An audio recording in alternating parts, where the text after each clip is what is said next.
Let's come to order. I'd like to call this meeting of the Nassau County Ocean Highway and Port Authority to order for Wednesday, September 22nd, 2021 at 6 p.m. Please stand for the invocation.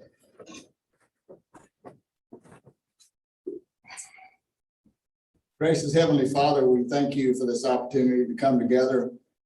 We ask that you be with us tonight so that all that we do will be acceptable to you and to the benefit of the people of Nassau County. We ask that you subdue every discordant passion within us, give us strength to do what's right, and give us peace and understanding. We ask that you have travel mercies on the people that came from any distance. We have one visitor from the distance. We ask you to be with him as he goes back home tonight and protect him on the way. And all the people that came to our meeting, ask the protection for them. Father, we ask all these things in the holy and precious name. Amen. Amen. Please join me in a pledge of allegiance. I pledge allegiance to the flag of the United States of America and to the republic for which it stands, one nation under God, indivisible, with liberty and justice for all.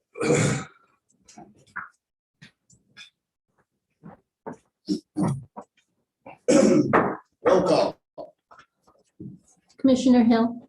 Here. Commissioner Hanna. Here. Commissioner Franklin. Here. Vice Chairman Cole. Here. Chairman Fullwood. Present. Thank you.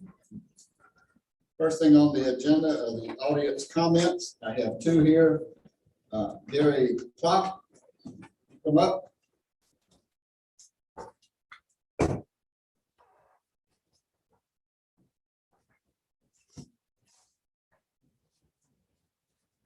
Address, please. Yes, sir. My name is Gary Klopp. I live at 310 Escambia Street, Fernandina Beach, Florida, 32034. Good evening, everyone. Good evening. Thank you. The reason I'm here is I was at the last meeting and some workers came up and addressed concerns about us taking their jobs. I too am retired military, did 25 and a half years. I was in Naval Special Warfare, had 8 deployments under my belt for those combat. I've lost friends. I've moved approximately every 2.5 years throughout my career. My father was a truck driver. I come from a blue collar family, and we chose to live here because of the community that is here. We want this to be our forever home. My wife Nicole is in the back. We recently moved here. I bought property by the port almost 2 years ago, and I still train with the military. I work at the Mayport of San Diego. And when I was here at the beginning of the year, the house beside our property came up for sale, so we bought it. I share this just so you have some background about me, and it's a little more personal. I knew there was a port here. I actually met Mr. Rigucci. I had no issue with the port. I have no problem with the port. I want to make that very clear. The first time I spoke, I mentioned that as well. But I want you to know that I did not move here with the intention of, trying to close the port down or that I didn't like the port. If the port's not there, who knows what I'll have, a condo. I mean, there's jobs we like, no issue there. We don't want anybody to lose their jobs. The only reason I'm here speaking at the prior meeting and now is we were concerned about the expansion of the port beyond its current footprint. The closing of streets, blocking access, increased traffic with the trucks until we can come up with a solution, which I actually have some ideas on how we can reduce traffic on Dade. I can speak at that at another time because of time constraints. And just that was really the concern, and splitting the historic district. That's why I came and spoke that day, and that's why I'm engaged. I'm not here to shut down the port. I'm not here to take anybody's job. The first person that Mr. Rigucci introduced, and I went back and watched the video, and I may not get the exact name right because it's hard listening to a computer, was a Mr. Phil Murawski, I believe. He claimed that he was a retired military person working at the port. He did not give his address when he got up and spoke. So I watched the entire video. He later gave his address, but he said a couple things, and I quote, and this is from the video: "Come visit. I'm as transparent as they come. I'll tell you what you want to know, whether it's good or bad, but we have to work together." He quoted his address then, or right before that, at 315 North 2nd Street. As a retired Navy veteran, I was actually thinking, you know what, maybe I could go talk to this person, chief to chief, veteran to veteran, and kind of maybe be able to smooth things out. It turns out that address is a port address, not a home address. So I was unable to talk to him. The very next day I was walking my dog, I had a port worker in a minivan stop and basically yell something to me about the effect of, "Oh, you didn't speak at the meeting, you'll speak at the next one," what have you. I actually had to file a police report. They identified the person in the van. They asked if I had a police officer come to my home. They asked if I wanted to have a detective talk to that person. I declined because I did not want to escalate any further, but there is a police report. I've also changed the route of walking my dog early in the morning. We typically walk around 6:30 to 6:45. I'm doing all that I can to be respectful, but I just want you to have the background of who I am, why we're here, and the fact that we are not trying to shut down the port. We're just concerned about the expansion in the community when the port in its current status isn't even at 50% capacity. Thank you for letting me speak and extending my time. I appreciate everything that you do. You are definitely caught in the middle, and I respect that and I understand that. Thank you. Mr. Clark, I thank you for coming and speaking tonight, and I wanted to give you a little more time because I knew about that incident. Yes, sir. And I wanted you to tell everybody about it. Yes, sir. A little more detail that you put out in the email about it. But I did, sir. I didn't want to extend it to the whole fine. thing. that's fine, but if anybody wants to talk to you about it, they can call you or whatever. Yes, or sir. Look at the police report. Yes, sir. And one of my concerns, if I could, is that I do still contract with the Navy. I work in Mayport and I work in San Diego. I leave for 3 weeks at a time. So now my wife is walking the dog by herself. However, I feel that we should be able to all work through this together in the community. Thank you, Okay, sir. and I'll find out who that person was and find out if the operator did anything to resolve that situation and keep it from happening again. And I'd also like to talk to you at some point about your ideas about 8th Street. Yes, So sir. Please call me anytime. Yes, sir. Thank you so much. Thank you. Dr. Harrison.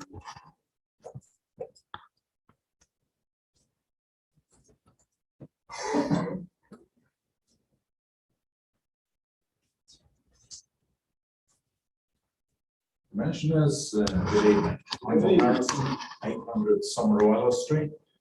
You guys have got a lot on your plates at the moment, and I come forward tonight with a suggestion that I hope is going to be helpful to you, both in the short term, in elevating the position that OHPA has in the community and the respect it gets from the community, and second, in strengthening this board to allow you to better deal with the port operator and its issues.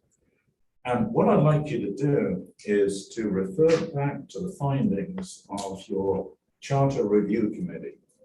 You established that Charter Review Committee in 2015, and it reported to you in a workshop on September 28th, 2016. And one of its recommendations, it was a recommendation made by 6 out of the 8 Charter Review Committee members, was that you should require non-partisan elections as part of your charter.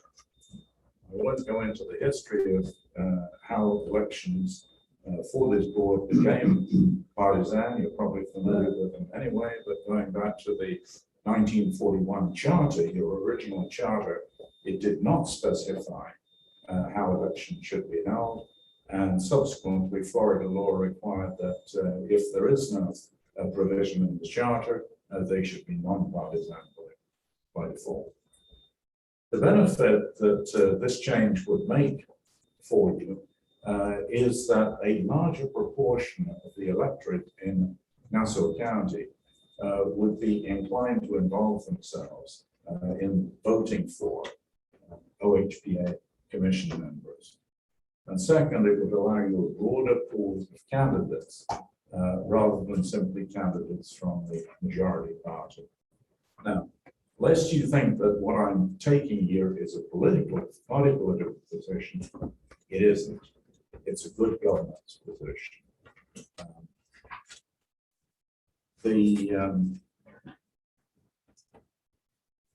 Sorry, I've lost my train of thought here.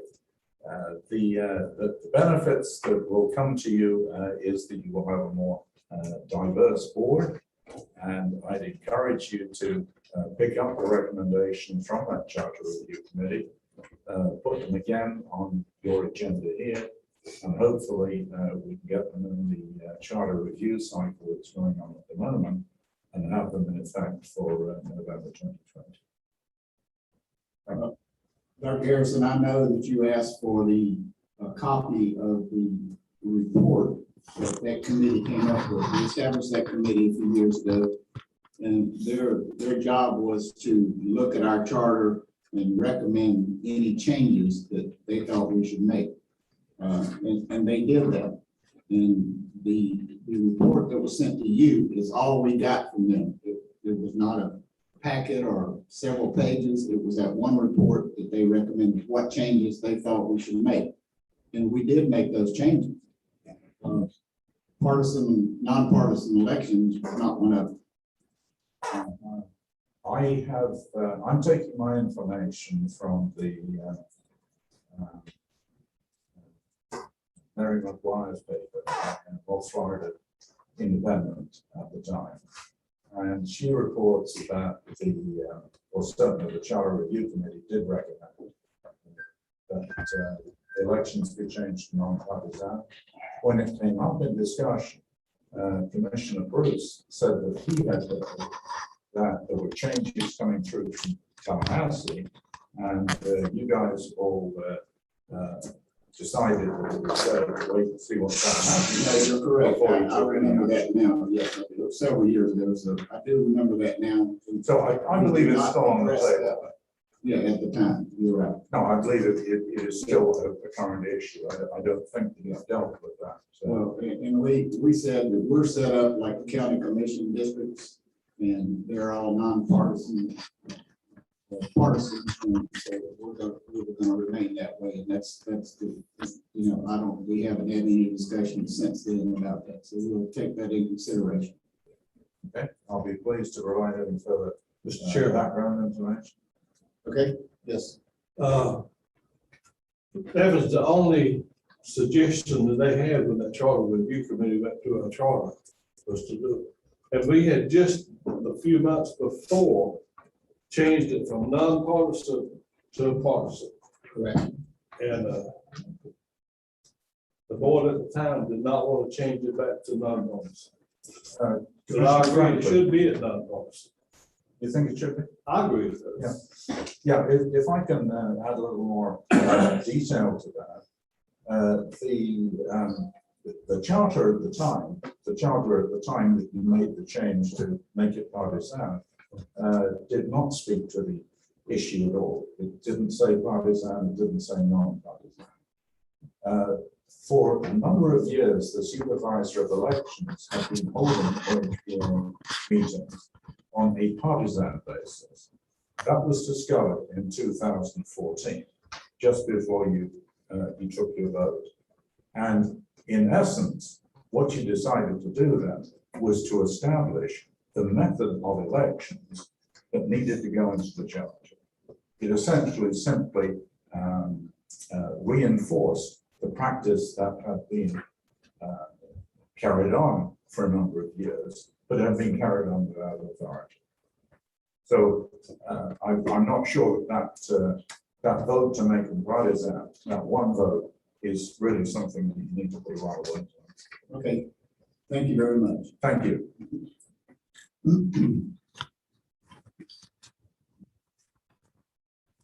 Our next speaker is Kenny Cossack.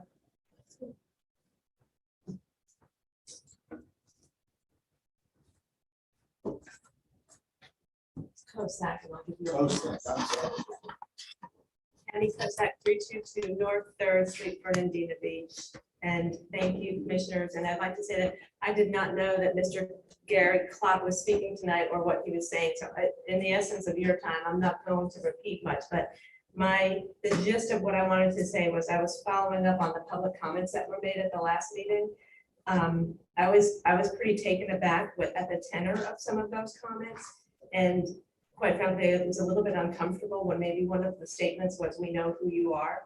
And I want to make it abundantly clear that the neighborhood does not want to take any jobs away. That we're working people, 99% of us in that area are also working people. And that notion was not generated by the neighborhood. To the contrary, we want the workers to have job security and workplace safety, just as we want for ourselves. We want an efficient and profitable port with good relations within the community. And on the next note, I'd like to thank you, commissioners. There's so much on your plate right now for hearing our concerns, for giving us this extra time every so often, and for addressing them as appropriate. And as you know, this port is so unique in that it is literally nested within homes and businesses. And it's so important to have healthy and positive relations between all the members of the community. And we understand that as the master planning process moves forward, there is opportunities for community engagement that are planned. I think there's 3 right now on the red line.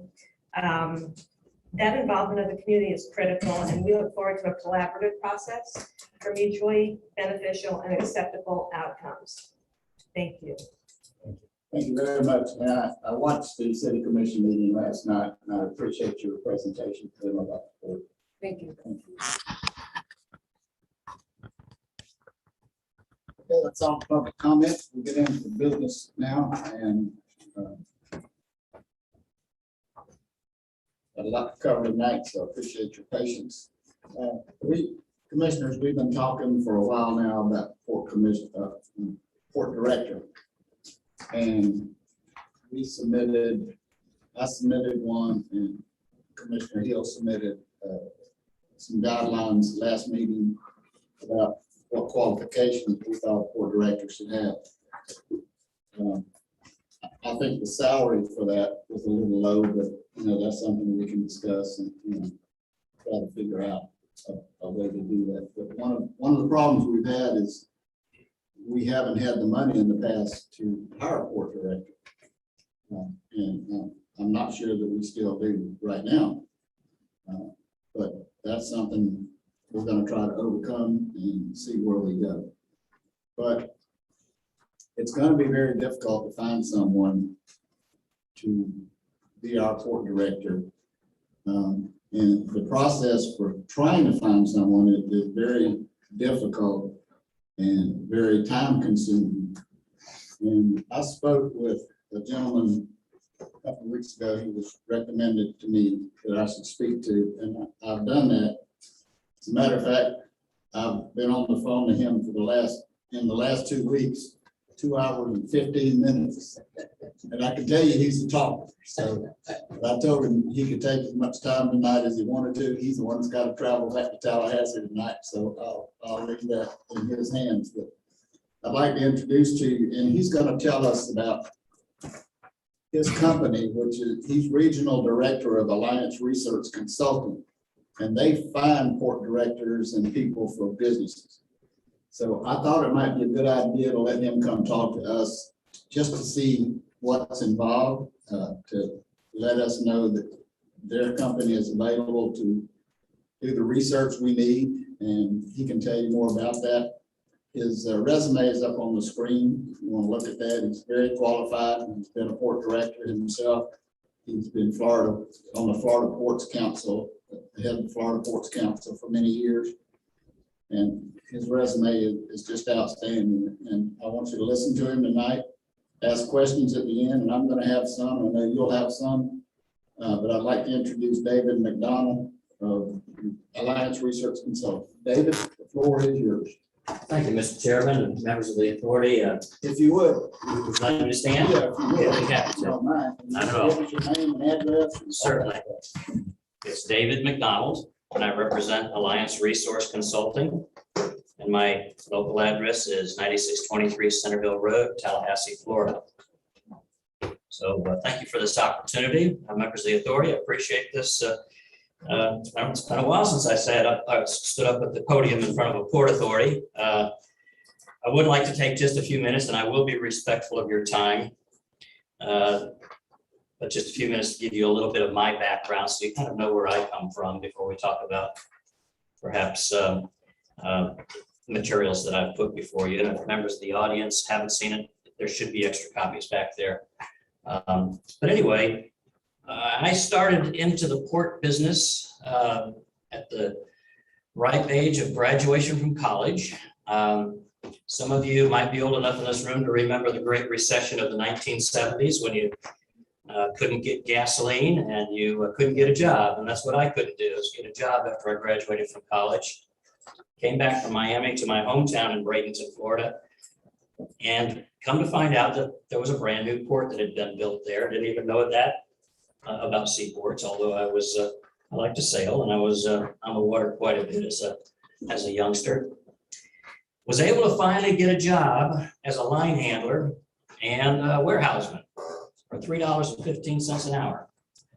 And, my wife, I had just gotten married. My wife and I, we kind of started out life there.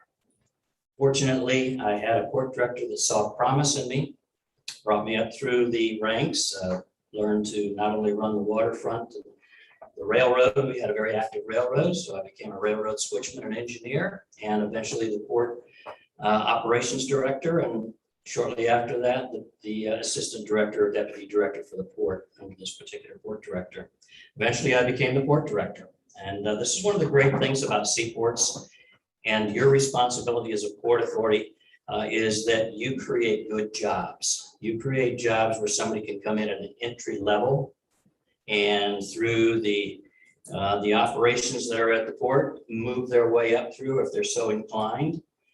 And a very interesting study that was done by the Florida Department of Transportation a few years back, they found that seaports created jobs across the state of Florida that were equal to, in salary, white collar and blue collar jobs combined. So when they create a job, they create a good job. That somebody, when you create a job, you create a good job. And when your terminal operators bring people on board, they create jobs that people can raise a family on. They can, it's a living wage, and they have opportunities then. I think seaports are the greatest on-the-job trainers probably of any industry in the country, because you can start out like myself on the docks, tying up ships at 4 o'clock in the morning, and and then go to work in a warehouse at 7 o'clock in the morning, and but you can earn a living, and if you are so inclined, you can move up the ladder. So the last 20 years, I was the executive director of Port Manatee. I served a board just like yourselves, a 7-member elected board. And so I have been around Port Authority boards for over 36 years. I decided at the last couple of years to retire after 36 years because I wanted to get into the private sector and I wanted to have time to do that too. So now I've revealed that I'm actually 105 years old.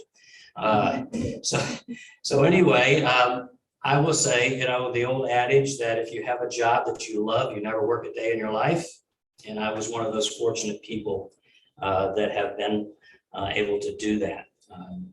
Many or some in the audience here work at a port or work in the port operations, etc. And I'm sure they experience the same thing, just as you have on the authority board. When you get around the waterfront, it gets into your blood. And the people that you associate with, the people you get to know, the people that you work with, really make the difference in making it such a tremendous career. So that's a little bit about myself and how I kind of got to where I am today. I did retire from Port Manatee, and I actually helped to find the port director that followed me there, Mr. Carlos Gutierrez. And I created my own company, and we were able to interact and and began to work with a company in California known as Alliance Resource Consulting. And so we're partnerships now, and I head up the East Coast Division. And we do executive search, exactly what you would think it is. Most, all for municipalities or port authorities or counties or county governments. So brought some materials today that I'll go through with you in just a few minutes. But I'd like to really just talk for just a minute or two on the importance of having a port director and what a port director brings to the authority. So I've been around port authorities across this country. I've done executive searches for port authorities across this country. I've worked with the authorities. I've worked with the operators, with the stevedores, with the agents all my life. That's been a lifelong career. One of the things that, if you'll just follow me on this, all port authorities, for the most part, Port Authority members, this is across the board, not just speaking here about Fernandina, but Port Authorities and Port Authority members typically have never worked on the docks of a seaport. Okay. And so typically they are elected, or they're appointed by a governor, or they're appointed by a local authority, like a city council or something of that nature.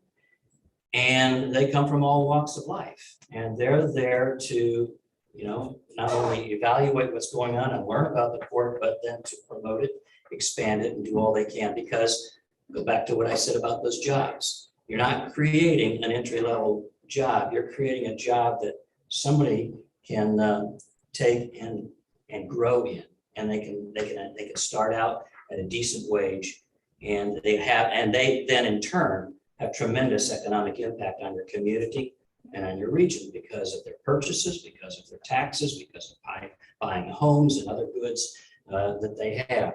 And so when you think of the fact that in almost all cases, Port Authority members have never worked on the docks, in reverse, terminal operators and stevedores most likely, for the most part, have never been an elected official. They've never held office. They don't know what it's like to have to go out and answer to constituents. They can see it from afar, but it's a whole different thing when you actually have to do it. Just like it's a whole different thing when you actually have to load a ship at 3 o'clock in the morning, and you have inclement weather and you're facing demurrage. So there's what I want you to kind of see here is there's a chasm between a port authority and between those that actually load, unload the ships, create the jobs, and move the commerce. And that's why I think a port director is so important, particularly as you consider it. Because a port director, a good port director, can see and has experienced those issues of working on docks, of managing the operations of the port to enhance and make the most opportunities available for those that are working with the cargo, with the ships, with the longshore labor. And it allows them then also, a good port director will have that ability to translate from that venue into the public venue, which you represent, which Port Authority is there because of the public. These are your constituents. They brought you into office, and they want to know that the direction of the Port Authority is benefiting the community at large. A good port director can do that in a relatively seamless way.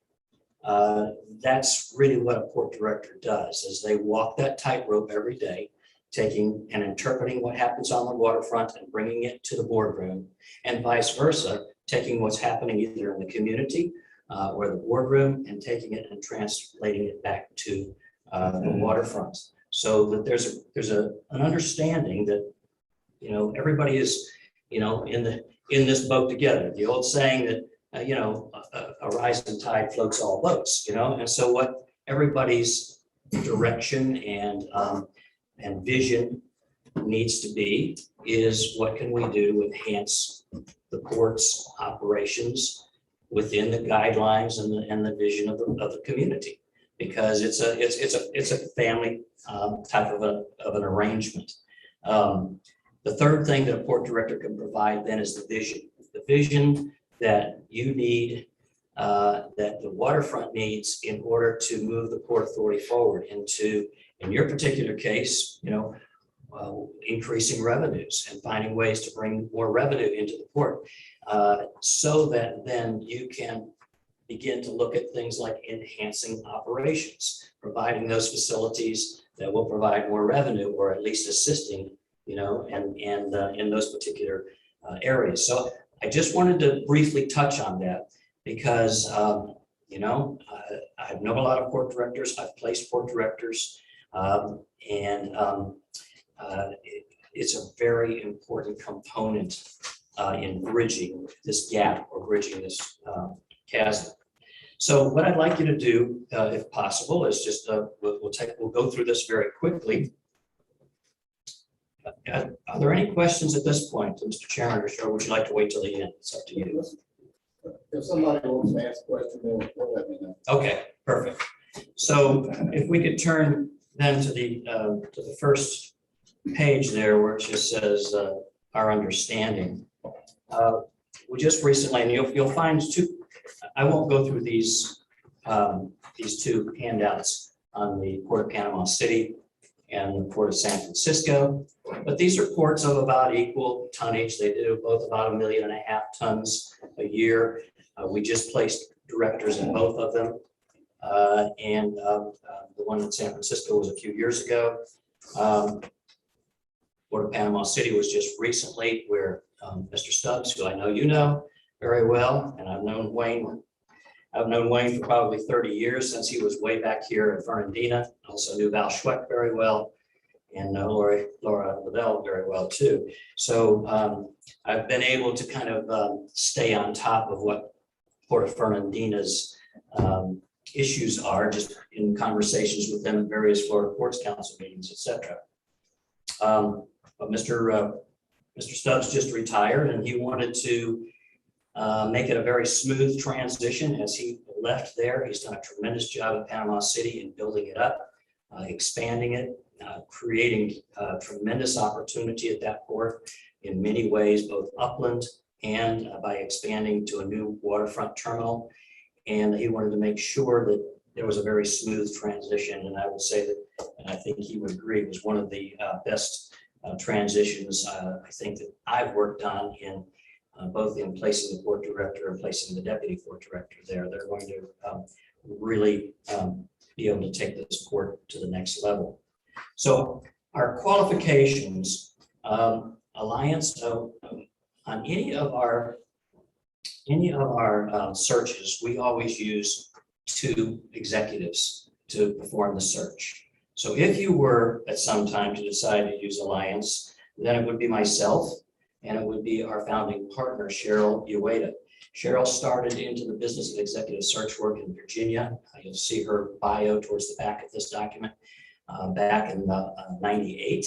So she's been 23 years involved in this. She bought a portion of a company called Maximus. The base of the operations is in the California area, both in Long Beach and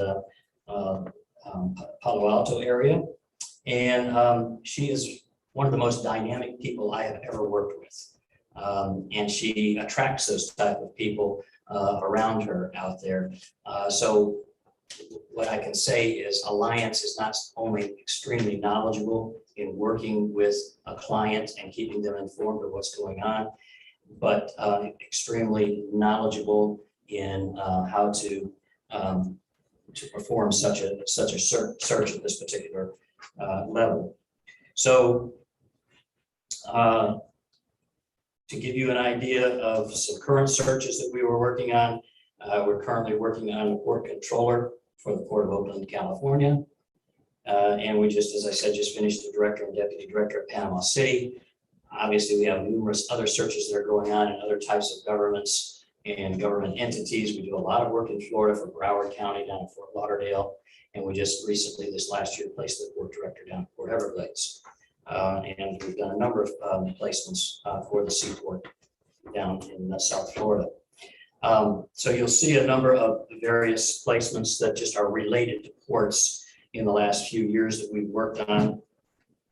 The advantages of using our firm is not only we do have a strong track record of success in placing senior level, and that's all we really work on is very senior level, such as an executive director, a deputy director, or in other government entities. It might be a CEO or a CFO of a major government operation. We have a very proactive method in recruiting candidates. We develop the recruitment to fit your needs. And this is one thing that I think is very, very important. Ports are not all the same. In fact, basically no two ports are the same in my experience. Every port is unique. It's unique in how the board is set up. It's unique in the cargoes that it moves. It's unique in what types of labor it uses, whether ILA or non-ILA or both. It's, so each port and each time we do a search, it has to be tailored to what not only that port and Port Authority is, but where the direction that the Port Authority wants it to go. And so if you look over at 3, our recruitment methodology and approach is the most important thing we would do if you were to use our firm is to really work very closely with the board. And I know that you are working on a job description, which is great because that's the foundation. And we would be able to assist and help in that refinement of that should you want us to. But basically the most important thing we do is we set up the profile of the search. That is, what are the attributes that you as the authority would want to see in a port director? And we go over that extensively with each of you. We go over that with anyone that you would want to add to the mix to, if you have a community leader or you have a port, someone in the port community that you want to have involved in that. We want to know all the boxes that we need to check off when we're looking for that particular person. So that creates the search profile. And that's really what this is. That's what this handout is that you have from Port of Panama City is that creates the profile that we end up mailing out to prospective candidates. Now, when we prepare to go out and begin the search for a candidate, once we have this profile refined to the level that the board is satisfied and ready to move forward, then we not only do extensive advertising, but we do in appropriate journals, in American Association of Port Authority, Florida Ports Council, and other maritime journals around the country, because we do it on a nationwide basis. But then we also follow up. We have our own mailing lists that we create, that we have from our files from previous searches, and also from other venues that are journals and et cetera, directories that we have obtained in order to go out and begin. First of all, we do a mail out, a broad-based mail out to those that we think would be qualified with that profile. So we're very targeted at this point, and then we begin to narrow that scope or target by then calling them, finding out if there's interest. We may call 100 to 150 people and finding out the level of interest and begin to interview them on their qualifications and how many of those boxes they begin to check off that you've set up in this particular profile template. One thing that we're very mindful of, we understand the Sunshine Law. I've lived with the Sunshine Law all my life. And I actually go back far enough that I remember when there wasn't a Sunshine Law. I remember an instance where the Port Authority actually asked the press to get up and leave the meeting that they needed to discuss something important. So that was a long time ago. So we do understand it. We know how to work within it. Our recommendation is if you're serious about the search, that you begin to think about a search committee. This would be something you can go over with your attorney. It's important that the search committee be able to meet outside of the sunshine law. So in other words, perhaps Mr. Fullwood as the chairman, and then you might pick one or two or three others in the community, or whoever you think would be important folks to be the, let's call it the clearinghouse for the board. Because it's going to be very, very important for the, in terms of confidentiality, for us to find good qualified candidates. Think of this yourself. If you're employed somewhere at a port and you have a pretty good job, but maybe you're considering going somewhere else, at least for a season, you want to keep that confidential. And there are ways to do that legally. At the end of the day, when we get down to the end and it has to be presented to the full board, then of course, then that has to be done in the sunshine. We understand that. And we let the client or the candidate know that. They can prepare and they can say, I'm a final candidate back home. I need to let you know, Mr. Chairman, they've asked me to come down and interview in Florida. And then at that point, they can come down and be in a public, meeting in a public arena. So we deal with those. We deal with the Port Everglades and Port Manatee, Port Panama City, and all, of course, believe it or not, the Sunshine Law is more stringent here in Florida than it is in California. You wouldn't think that, but that's the truth. In California boards, I think at least a minority of the board can meet together, but not the majority of the board. So anyway, I wanted to let you know that we're very mindful of that. And we're very, very cautious to make sure that we have met the criteria of the Public Information Acts. So I've talked a little bit about the active recruitment, which is on page 4. You have these two just as samples for Panama City and for the Port of San Francisco. Different ports, yes. San Francisco, you would think in just hearing that name, it's a huge port. And it is in some ways, but it's more waterfront real estate, tourism, commercial, waterfront commercial real estate, and they really only move about 1.5 million tons of cargo a year. So very similar to the same size cargo-wise or tonnage-wise as Port of Panama City. And I just really wanted you to kind of see how that particular piece is arranged and directed. So we do candidate evaluation, as I said before.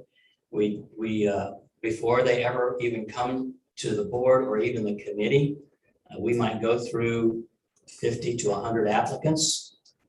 We then will interview those that meet the basic criteria, and then we will interview them by Zoom and question them. And we'll actually have questions too. If you become a final candidate, there will be some extensive background checks. We want you to know that. So this is a good time, Mr. Candidate or Ms. Candidate, to talk about it confidentially if we're going to find anything in a criminal, in a financial, in a media, social media background check, because then we can at least understand it and we can explain it if we're asked or if we need to. So we're very, very cautious of that. The last thing we ever want is a client to be embarrassed by a candidate selection. We've never had that happen before. We're very, very careful to make sure that we've gone through the review process and we've looked at that individual candidate's background before they ever get to you. Now, do we do the detail? We don't do the detailed criminal background check, et cetera, until you have selected a candidate that you want to bring to the public forefront. However, we do an awful lot of scanning and checking and social media checking in the meantime. We will then bring, boil the group down to maybe 6 or 8 prospective candidates. And that's when we'll really start working with the selection committee.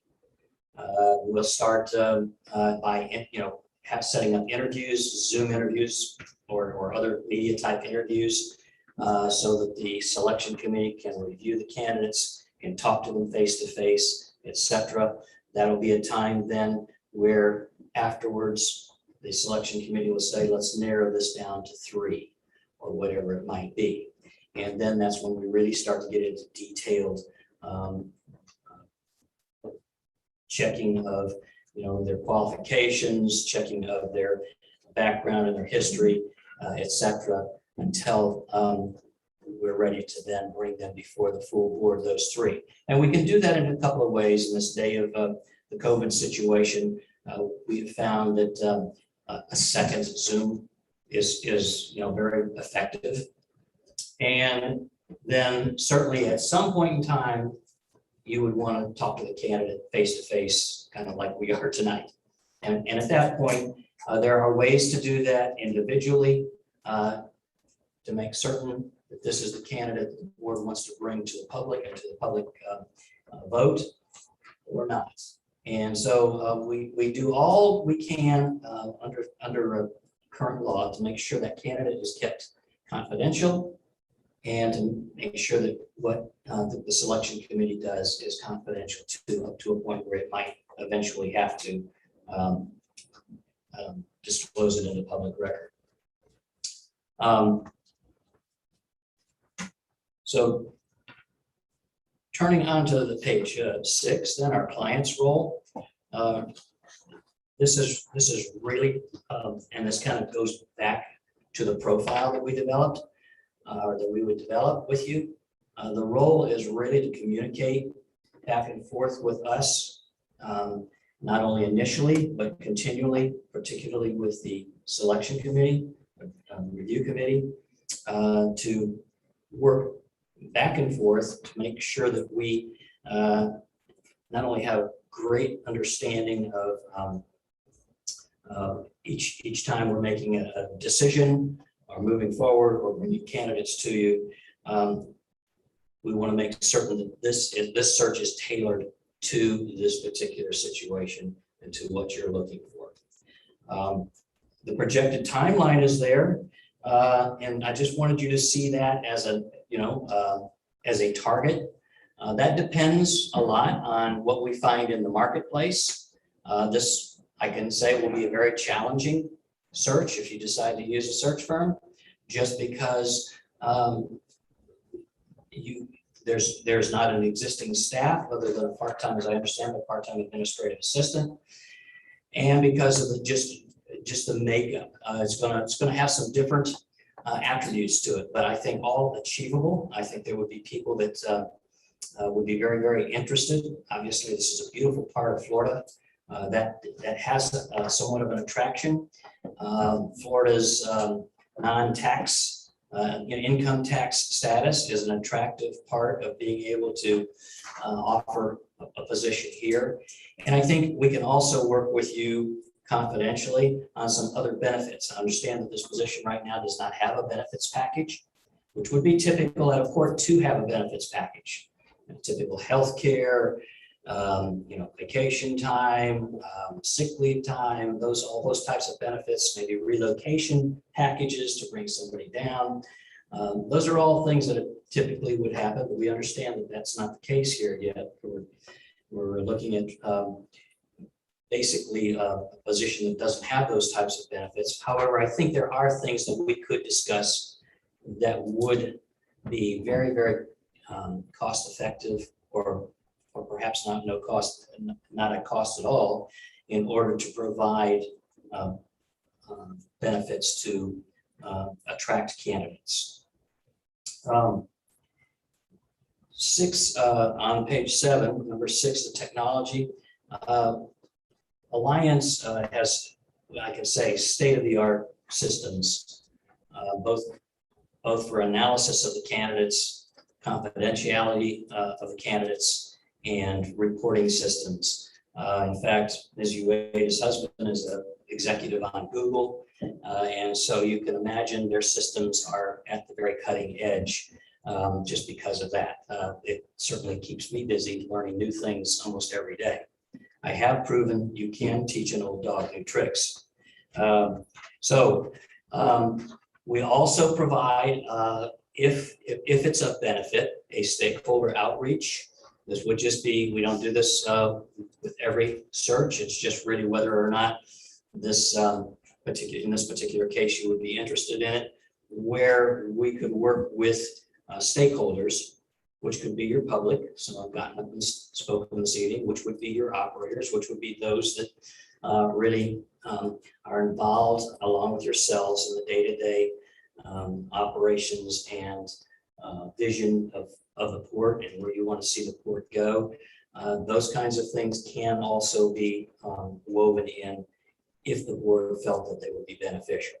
So not every port uses them, but not every port needs them, but I just bring that up so that you'd be aware of it.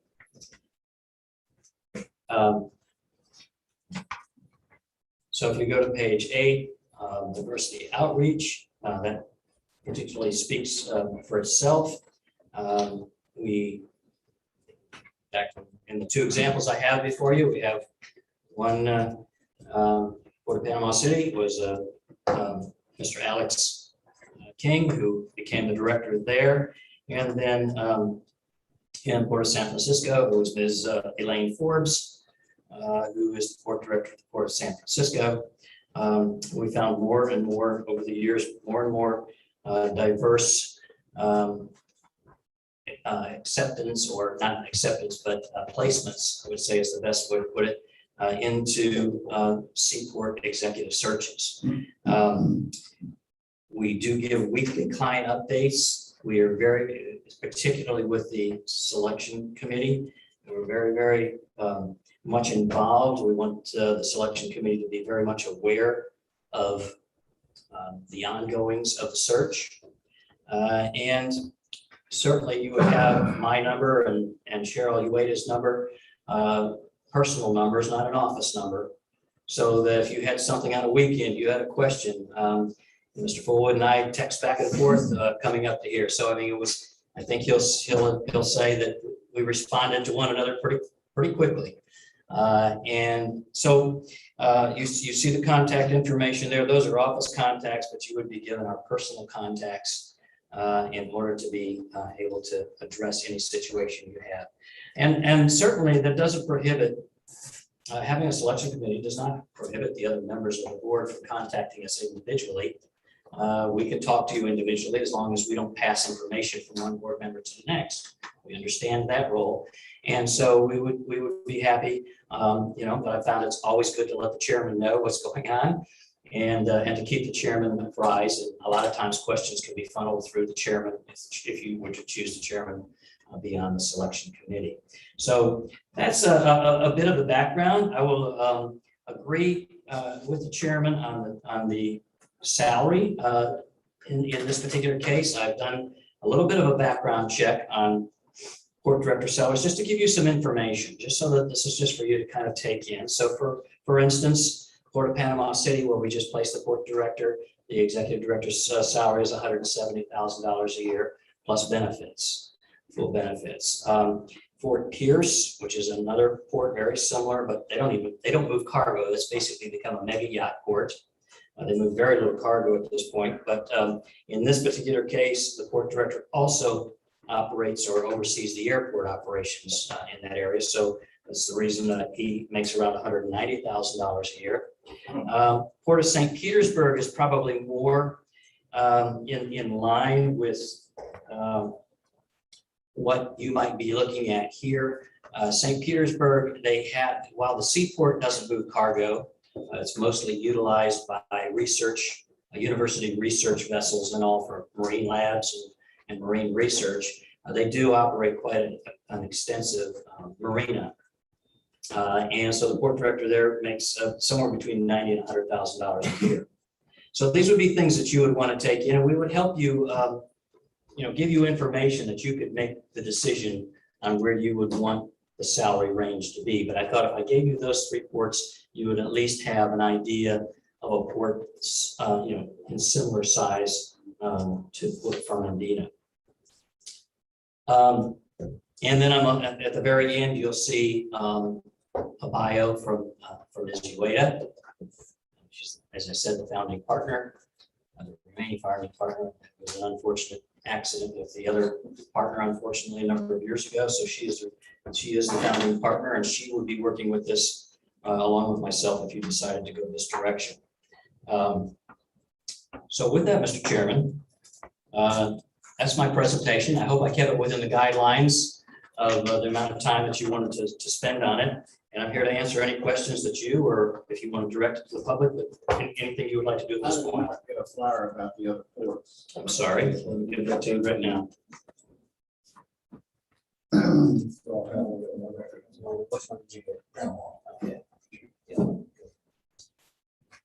I have several questions, but I'm gonna ask the other commissioners for their questions first, just to maybe that'll answer some of mine, but I'm gonna have some, so I'm gonna do that first, and I'll open the floor for anyone that wants to ask questions.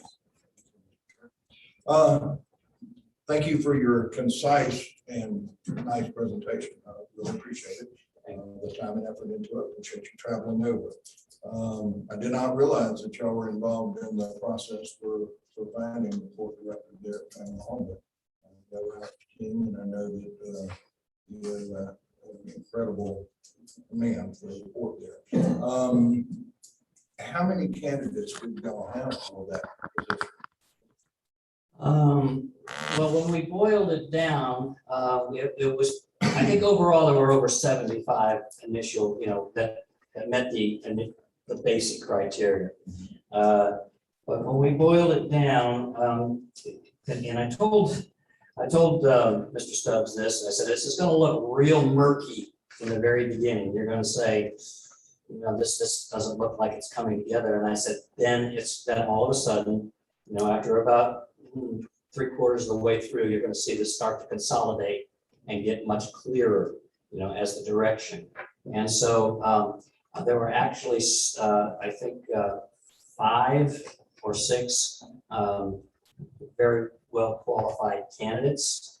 They brought in 2 and Mr. King was still trying to determine whether he wanted to apply or not. He wasn't sure. The board members wanted him to, but he was still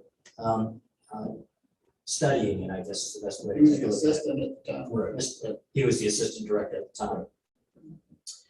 We had 2 very strong applicants, and they were both, and they came in and they met with the board members individually so that they could remain confidential.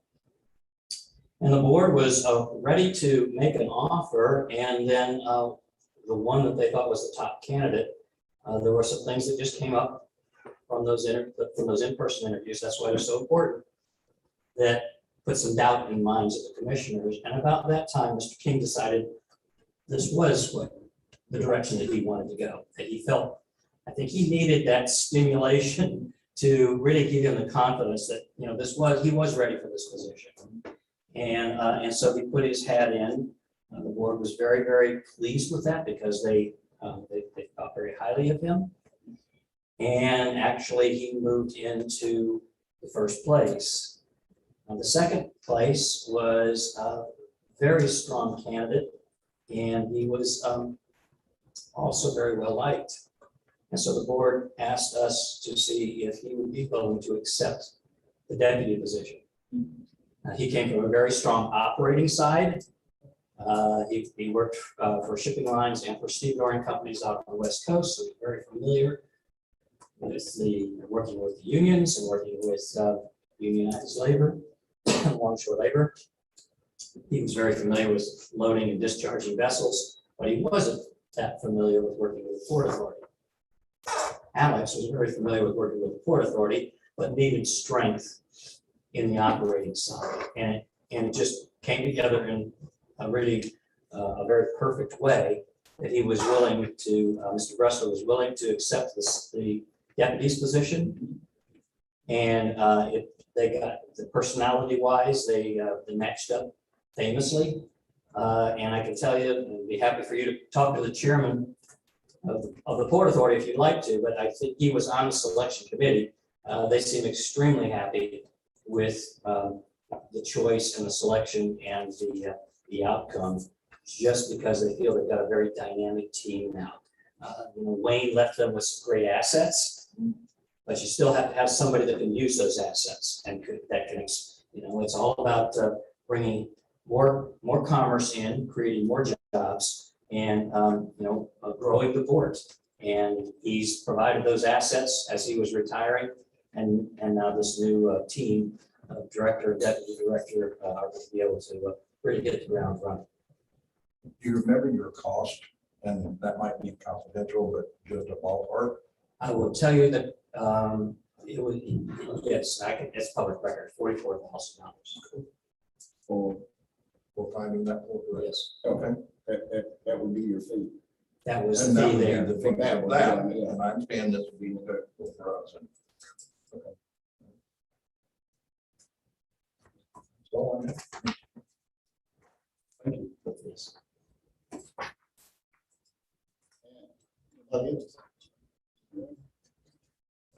How long had Mr. King been at the port? I believe 10 years. Before that, he was with the 7 railroad. years. 7 years. Prior to that. Yeah. And he had been with the railroad. He had worked in the area quite a bit prior to that. And so he was associated with the port before moving into the port. And then it's Mr. Bressler that was? Yes. Thank you for coming. Okay. Thank you. I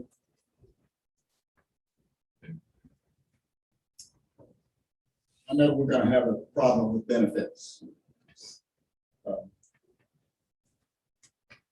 And we need to refine our search, maybe to find someone that can bring benefits with you. That's a possibility.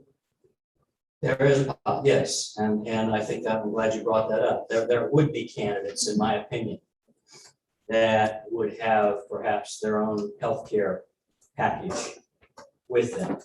And that would be certainly, I think, a part of what we would look for is, take for instance, somebody that was retired from the Coast Guard. They've been around the ports all their lives. They've put their 20 or 25 years in. They're still in their 40s or 50s. And, even though we don't look for a particular age group, I'm just saying that's a group then that this particular person would come out with benefits from the military. That's one aspect. There are others that, that may be in a semi-retirement stage and able to, bring those types of benefits, or have retired from another corporation but wanted to get back into the work. And there may be, I've thought this over too, Mr. Chairman, since we talked about this a little bit over the phone. I would have some ideas to present to you at the appropriate time that I think you could provide benefits to them here locally that would be very cost effective, if not, no cost at all. That would be an attraction to somebody to say, between the salary and these amenities, it's a good move. It's a good move for me. I want to put my hat in the ring. And so I think that there are some ways that we can solve that, and we would be happy to work with you on that. Okay. I think the biggest problem we're gonna have is coming up with the money to pay a port director. And I think I have some ideas, and I think all of us may have some ideas about how to do that. I think that one of the biggest challenges, Mr. Chairman, and members of the authority, that we would want to talk to you about is really searching for somebody that has experience in growing a port and raising the funds. And certainly we would make sure that this was completely transparent to candidates, that if there was a season that you had the funding for, then there needs to be work during that season in order to begin to bring new revenues in from other sources, or whatever sources might be available. There would be, in the maritime logistics venue. And so there's, if you have and I think that all comes with the vision of the person that you would select. You need somebody not only that's well seasoned, that is very knowledgeable and wise about the port operations from the waterfront to the boardroom and back again, but somebody that then has that vision and has that experience on how do we raise the funding we need, not only for capital, but for operations. You know, how do we get that budget situated that, and then, you know, I mean, really, the unique thing about a port authority and its operations is when working together, they can become a great machine to really propel, you know, maritime, you know, international trade and commerce in their community. And the public should be a part of that, the general public. They, you know, they have a stake in this community too. And so there's ways to do that. And you know, the right director will bring those types of attributes to the table. You know, any other ports that have community businesses or governments that would contribute to hiring a port director along with the authority? Well, that's something to consider. There are ports that have, I know we don't have taxing authority, but there are ports that have taxing authority. They don't use it other than to, they use it to back their, if they do a bond issue. And it gives strength to the bond issue if you have taxing authority. Canaveral is a good example of that. There at Manatee, we did not have taxing authority either. And our board was a 7-member county commission that sat completely separate as a port authority. And so it was 2 separate meetings, 2 separate records, everything was separated, except we were able to get the county to agree to back bond issues for the port. And so when we went out for a bond issue, we got a AAA rating, and we, you know, because we had the backing of the county, and yet the county never had to contribute. The port always paid its debt service and was able to, you know, maintain that. But the advantage was that, you know, being able to use the strength of the county for those bond ratings and for other financial instruments. There are, I can't come up right now with a specific example, but one I know in many cases, you have Chamber of Commerce's and Economic Development Councils, et cetera, that work very closely together. I know you have worked closely with your EDC here. And there are opportunities there, I think, to contribute. I know of a case, this is a hospital case, this is not a court case, but where a local community ministerial association wanted to have a chaplain in the hospital, but the hospital couldn't afford that position. And so for 4 or 5 years, there was a contribution by both sides. You know, I don't remember what the mix was, but because of the importance that the community felt for that particular position, they were able to join hands. And, you know, I think that the big thing is where you use caution. There is, you can't serve 2 masters. We all know that. But at the same time, there is, you know, between an Economic Development Council or a Chamber of Commerce, there's so many similarities in building commerce for the community and bringing jobs in, and nobody brings a better paying job in the seaport. And you know, I don't care what business you bring in, you're going to have more positive economic impact from your waterfront operations and the salaries that are paid on the waterfront than you are for businesses that are brought in elsewhere in the community. Any other questions?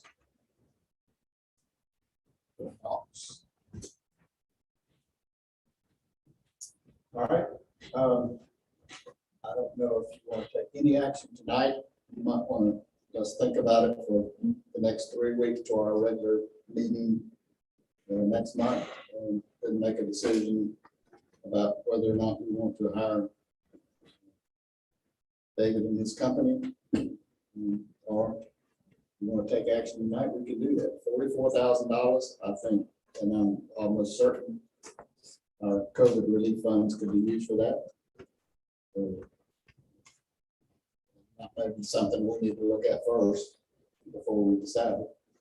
Did you provide in this packet a list of references, like contact information? Like, I know how to find Wayne Stubbs, but Yeah, so if you look at the very back on page 11, Yeah. there's Broward County, and we're giving you a name and a number, and Port of Oakland, which is, you're not familiar, one of the larger ports of California. And then, of course, the chairman of Port Panama City, Mr. Hollister. And I could provide more, Ms. Hill, if you prefer, some additional ones to those. Okay. Just let me know. I think we should at least call references and just have those communications go online. Sure. So, yeah, let's wait till next meeting. David, I think that's what we'll do, just to make sure everybody is on the same page and everybody has their questions answered. You Not want to call whoever they want to call, but Would he have to come all the way back? no. Okay, I so don't think so. It was a nice quiet drive, though. It wasn't bad at all. Yeah, I've made it many times. Me too. No, we could call and let him know what we decided. We'll go from there. I have one question. That 44,000 at rate, is that based off of what the pay is based off of? Is that how that works? You just do a No. flat rate out there? It's a flat rate and it is a capped rate, so we do not increase it. It's, Okay. And of course, that was the rate for Panama City. That was the not rate for Panama necessarily City. What you would charge for us, and that would be negotiated as well. Okay. I didn't know if it was commensurate or. it's an all-inclusive rate. Okay. I would just like, I would have more questions if I had a little bit more time to Sure. review, but I think I'll probably have, more thoughts to share with the board. It might be, Mr. Chairman, I'll just throw a suggestion out that if the board members have additional questions, they funnel them to you, and then you can bring them to me, and he knows how to get a hold of me. So however you'd prefer, Ms. Hill, I mean, it doesn't really matter, but you can contact me directly. I think you might get this card, if not, I have some here. Yeah, so if you've got any questions, just funnel them to Rosanna and she can get them to me. I won't respond to you all that day, but if he wants to respond to you, of course, for sunshine law purposes, but or have any discussion with you until next meeting. So, Yeah, however you like, and of course, with the advice of your counsel, if you wanted to have just a list of questions and I answered those, and then they just got sent to everybody, and then the public could ask for it if they were interested. if you come up with questions before our next meeting, just funnel them through channels to me and we'll get them to Patrick or whatever. And make a list of those. I do just want to say I have concerns about the sunshine law, and I would want Patrick to sign off on that process, because every time we've made a hiring decision, we've done the ranking in a public meeting, and we have never made, any sort of screening decisions in a confidential manner. We've always made all those selection decisions in a public manner. And I think that would be very important for this job. And so I appreciate your presentation. I didn't want to jump into Patrick's job to advise us when we ultimately decide. But just in the interest of public engagement, we have members of the public here tonight, and we try to, as elected members of the board, just really be mindful of having information available to the public. When we did the one in Port Manatee, we did it that way that you're talking about. In other words, with the selection committee, it boiled down to 3, and then those 3 were allowed to contact, where they worked, to let them know they had been shortlisted at Port Manatee, so that somebody didn't read it, the boss didn't read about it in the paper. And then they came before the Port Authority in a public meeting, just like this, and made their presentation individually with the other 2 outside, in a holding room. And then the Port Authority ranked them at that time, and the Port Authority made a decision right then and there that, okay, of these 3, we've ranked them then, and we would help you with that ranking. We have a system that helps to rank also. So So once we get to the final numbers, we can bring some guys. Move on. yes, you could, if that's the way you want to do it. Would that work? The one to tell us what the sunshine law is, that's extra. Well, I just don't, with the sunshine law, we want to bring. I would just want to review the whole process. Okay. Yeah. Just see what it is. Everybody does it a little different. There are pitfalls here and there, so I would want to see the whole A to Z. And we generally work very close with council when asked, because they're the ones that really keep everybody out of the newspaper the next day. So that's very important. We want to be as transparent as we can on this, but also we want everybody to understand, in order to get a good selection up to that point, there needs to be some confidentiality to get good applicants. David, I think I know the answer to this, but if we have candidates that we're looking at, people that have already expressed an interest. Do we just have them apply to you when this process starts, if that's the way we do it? Yes, we're set up, and we would go on, they would go online and just submit electronically. And we suggest they submit a cover letter and their resume, and then we take it from there. So that way, everybody is on the same playing field. A lot of times we have, folks that are applying within house, or within the organization. And we always, even if they're doing a Zoom call and they're in the office right across the hallway, and somebody else is doing a Zoom from San Francisco, everybody does the Zoom call. They don't, so that nobody has an advantage over someone else, even if you know that particular person. So yeah, and if I could, Mr. Chairman, just one final thought. In that particular case where you might have somebody locally or within the organization or what have you that would be interested in this position, one of the things, one of the reasons to do a search like this is because it not only the process refines the candidates, but that candidate that you select has gone up against the best, in the country. They weren't just handpicked, or you can't be accused that they were handpicked by the press or anybody else. Everybody has come in. They've gone through the same, background checks, etc., and through the same process.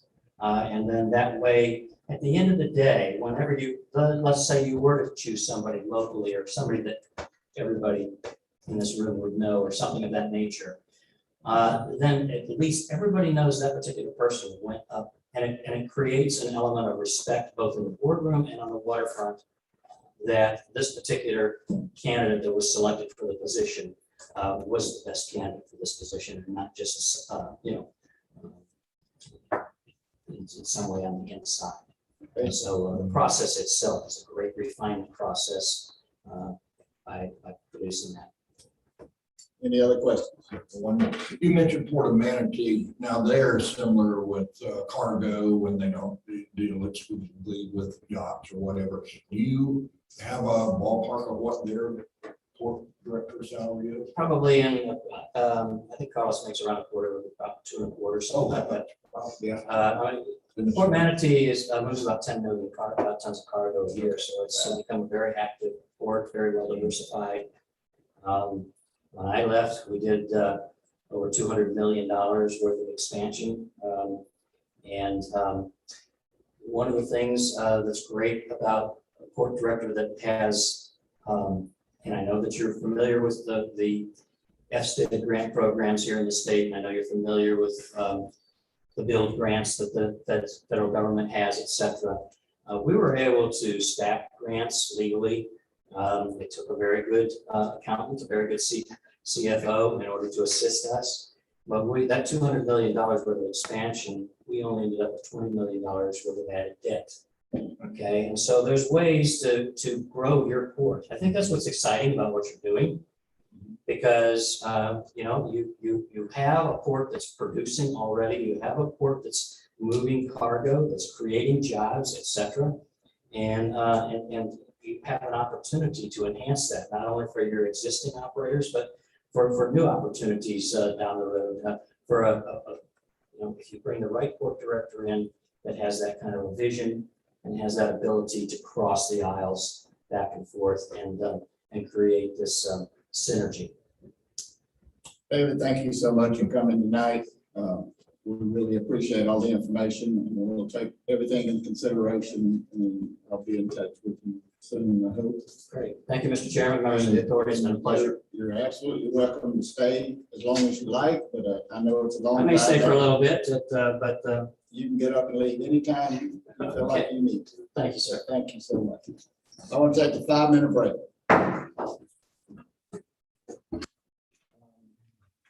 Mr. Cole, you said you didn't get one of the documents, right? I did not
All right, let's come back to order. The next thing on the agenda, of course, you understand, I moved court director up. So we can get, there.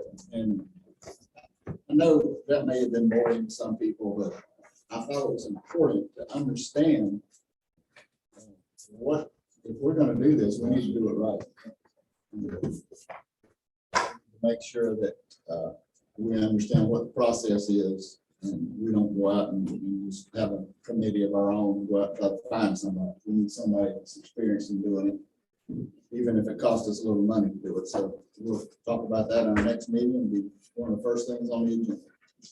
Okay. COVID relief.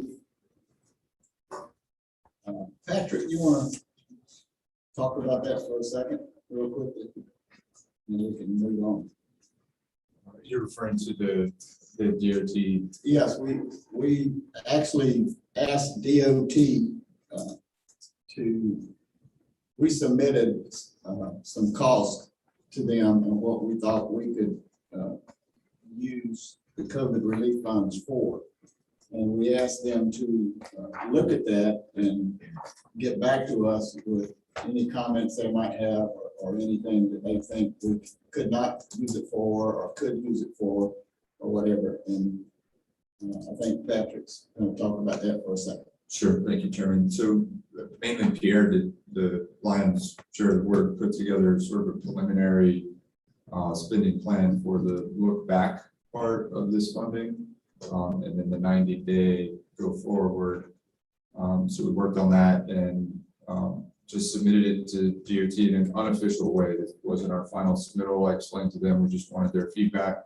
As I mentioned in the previous meeting, it seems that they're learning as they go as well regarding this. And in fact, when I sort of pinged them, because I hadn't heard from them in a day or so, they said somebody else within DOT that specializes in this was taking a look at it.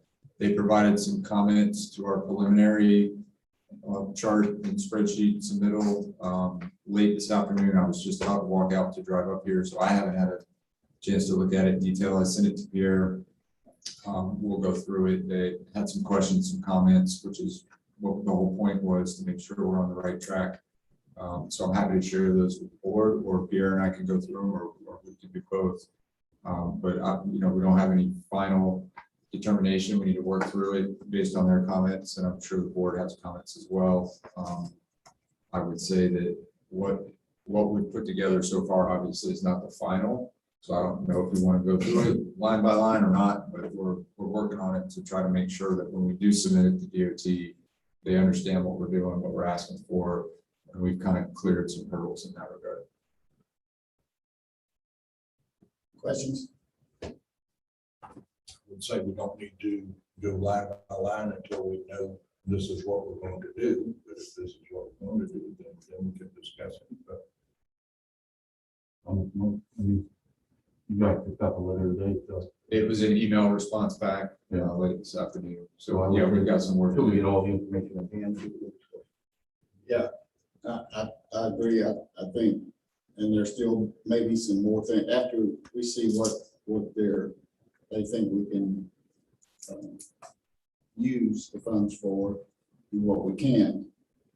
Then we'll make a determination. And there are some other things that I had questions about whether we should add into that anyway. So we might do that. The master plan would be one of them. Hiring this company would be another one.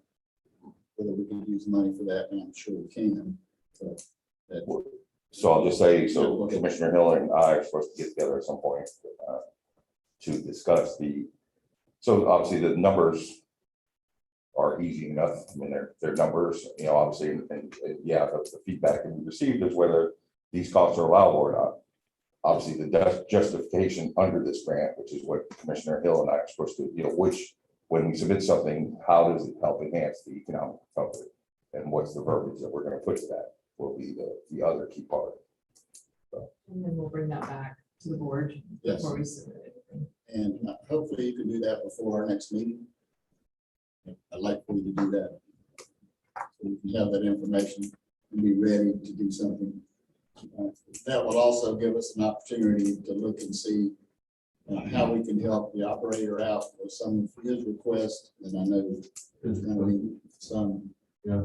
And seeing what some of them are. And I think we need to do that, but we need to see first how that can be done and what we can and cannot use. So none of this is being done in secret. It's all out in the open. We haven't talked to FDOT in secret. All that is public information. And somebody wants that information, we'll certainly give it to them because there's nothing to hide. We need to know from FDOT what we can do with these funds. Right. Where was the other? And so that's the conversations we've been having with them.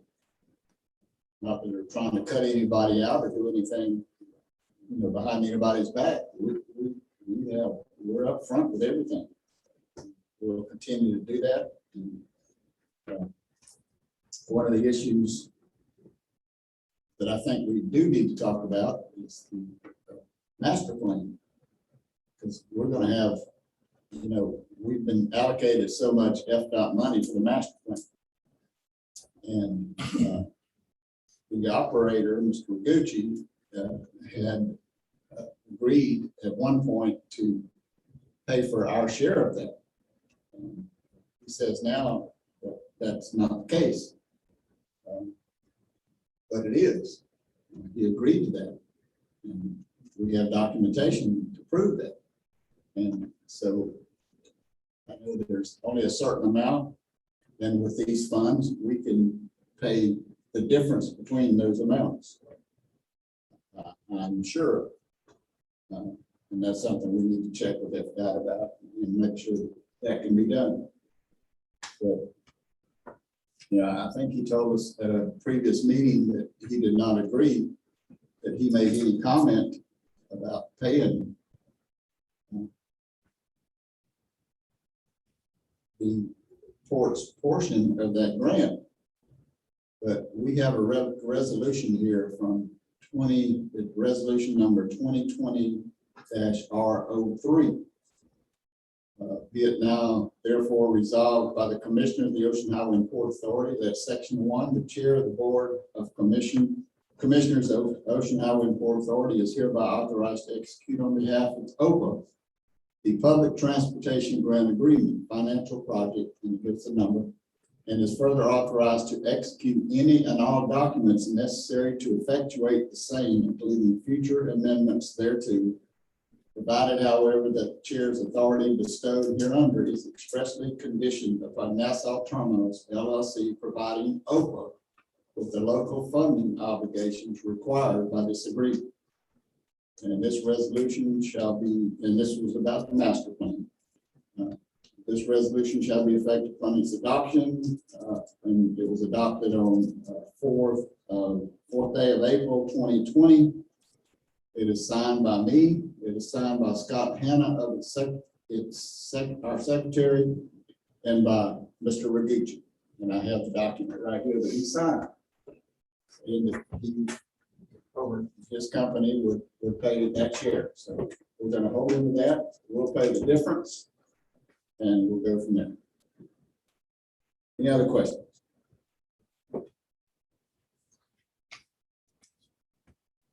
Yes. Yeah. All right, no other questions about COVID relief at this point?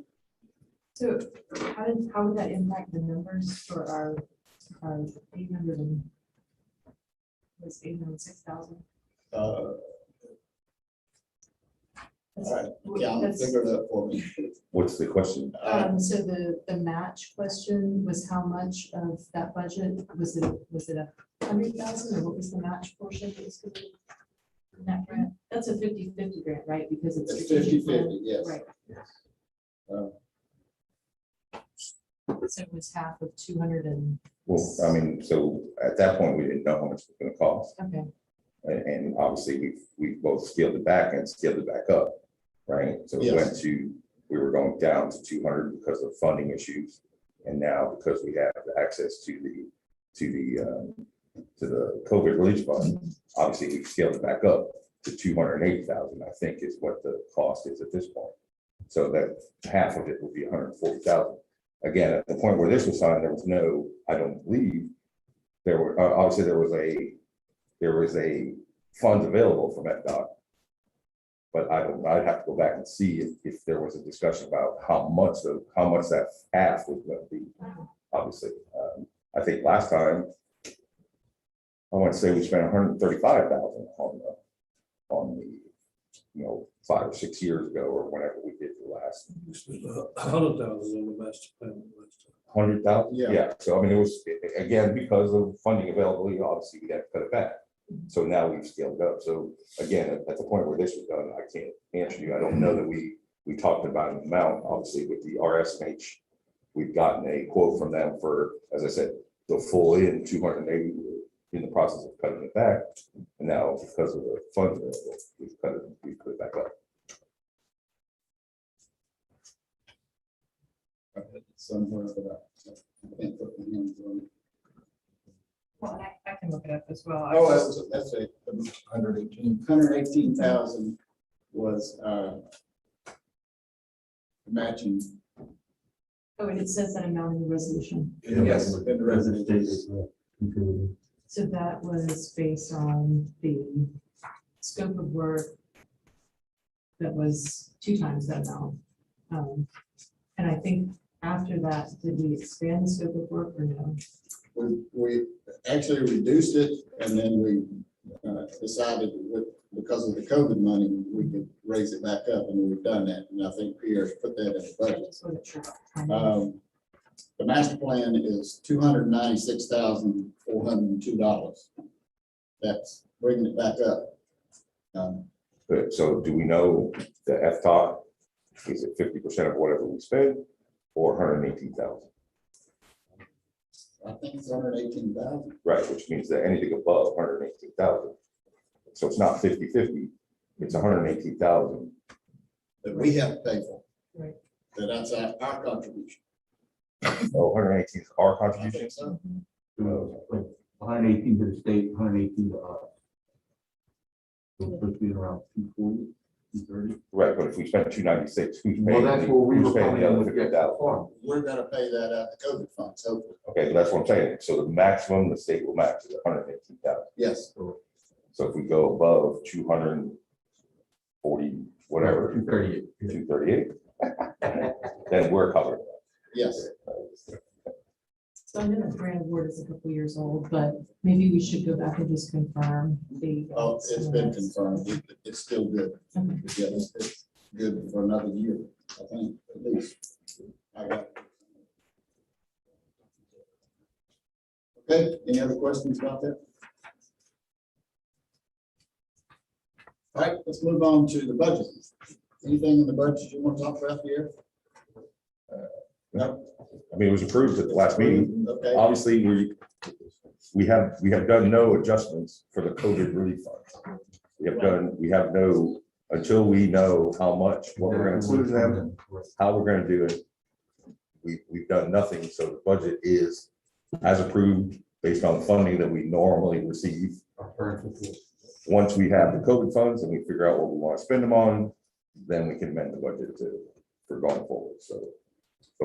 It's approved, it's ready to put in place as of October 1st, so. the fund statement that you submitted, does that include our entire budget, or what is not included? You're talking about the COVID funds now? Yes, So obviously, so it includes, so it has nothing to do with the budget.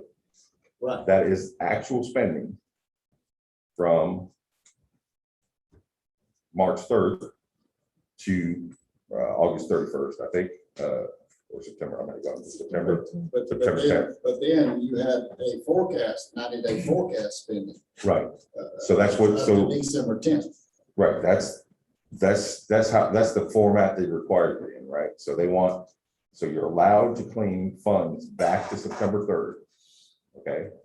And then, so what I've given you is all the funds we've spent, as I said, March 3rd. from March 3rd to now. March 3rd, yes. As I said, an important component of that is how do we justify that these funds should be reimbursed as to enhance the economic recovery? That's what Commissioner Hill and I need to work on.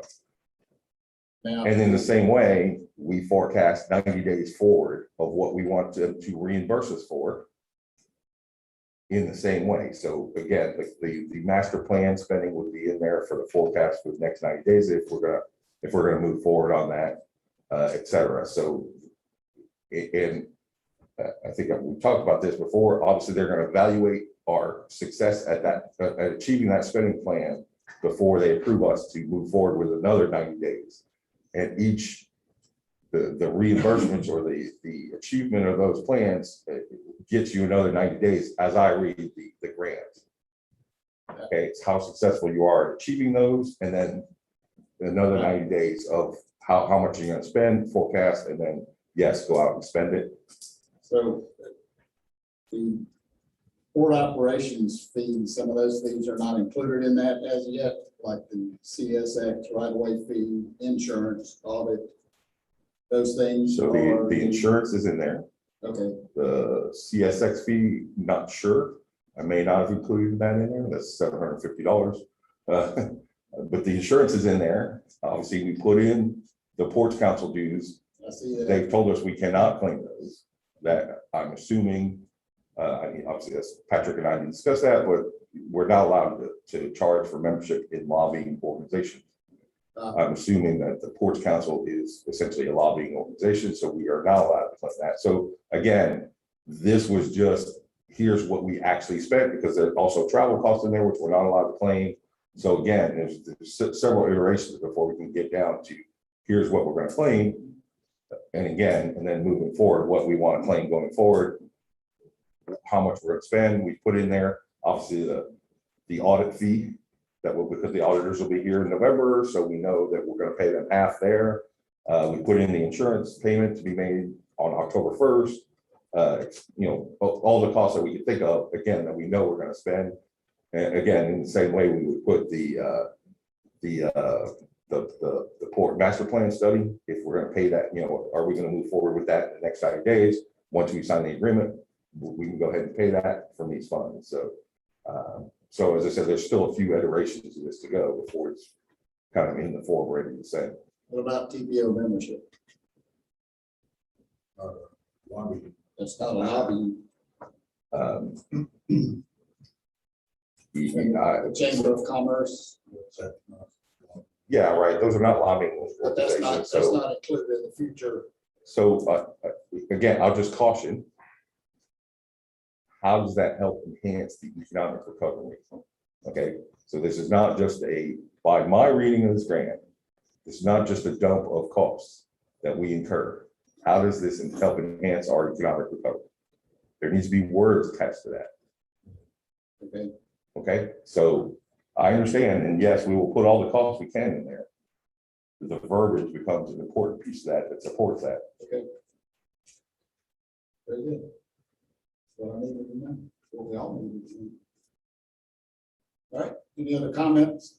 The next thing on the agenda is PIDP information. Who asked for that one? Anybody? Okay, let's move on. Customs House, I'm sorry. That might have been related to, I apologize, that might have been related to the letter of support question that came up at the last meeting. I think, sorry, I apologize, that I forgot what that item was for. So in my discussions with the city, I asked for a copy of the letter. I think it's public record. They had a meeting, a copy of the letter where they rescinded their support for our grant. And then I also followed up and spoke with Congressman Rutherford's office, and they did in fact withdraw their letter of support for the grants. And the reasons that were stated were that the grant application said that there was engagement with the city and that the application was shared with the city and shared with us. And as we all know, it wasn't. And that was the reason that Congressman Rutherford withdrew his request. And so I know that we, at the last meeting, discussed whether we would give a letter of support, but we didn't say whether we were going to do that. We never answered that question.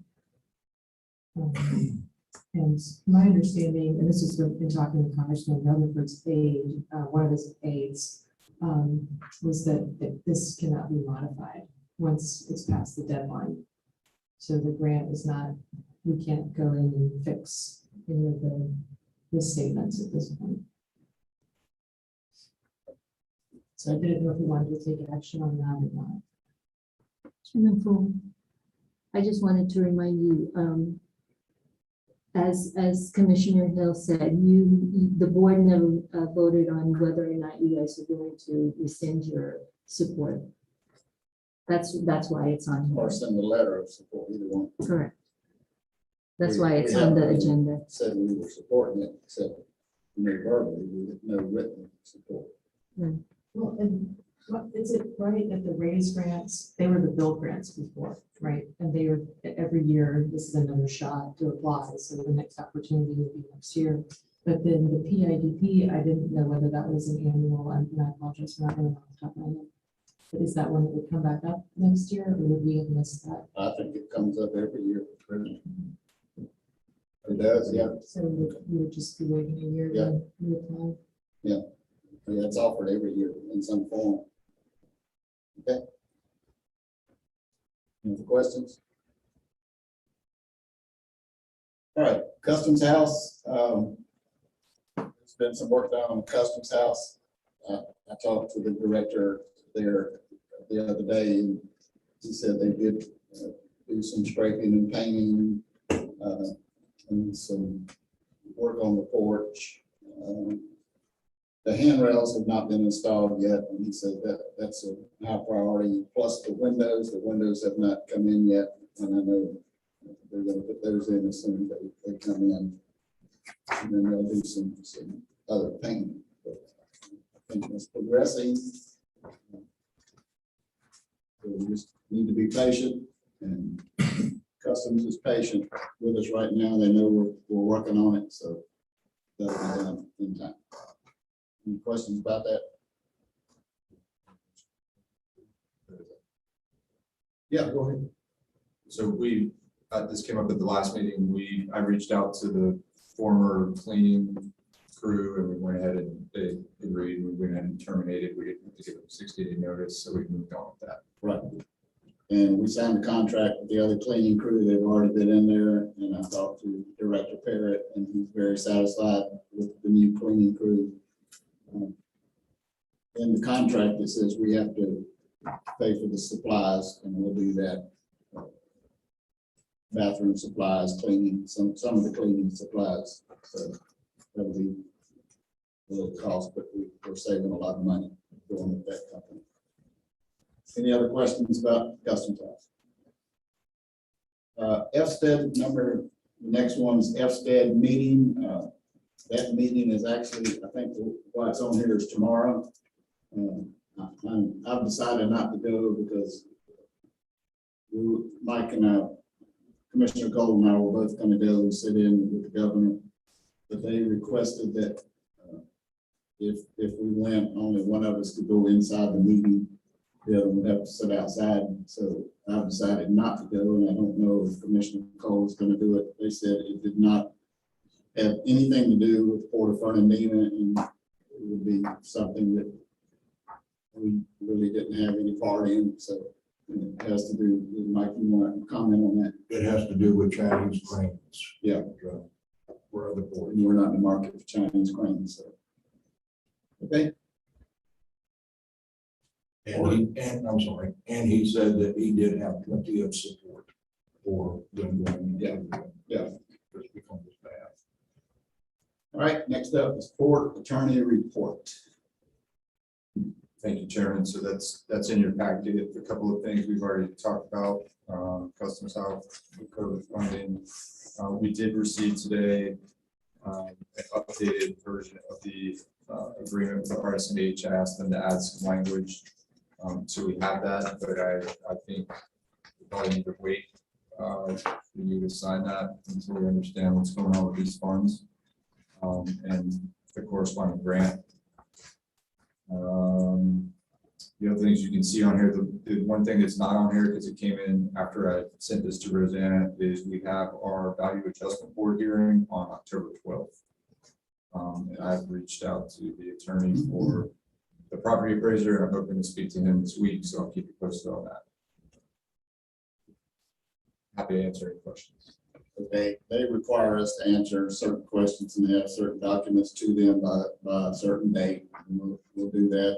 Right, I have that all calendared, so we'll provide that. It's a pretty short list, and then we'll also provide justification for our position. Yes, Have they been out before? Yes. yes, they went to the port last Tuesday. They measured whatever they needed to measure. They're gonna combine some of the properties on the books. Some of the properties were split, so they're just gonna combine them. They've already taken some off the list. And the question is not the properties, it's whether the operating agreement says somewhere that the operator is leasing property on the port, which I think we all know he's not, at least I hope not. He's not leasing the warehouses.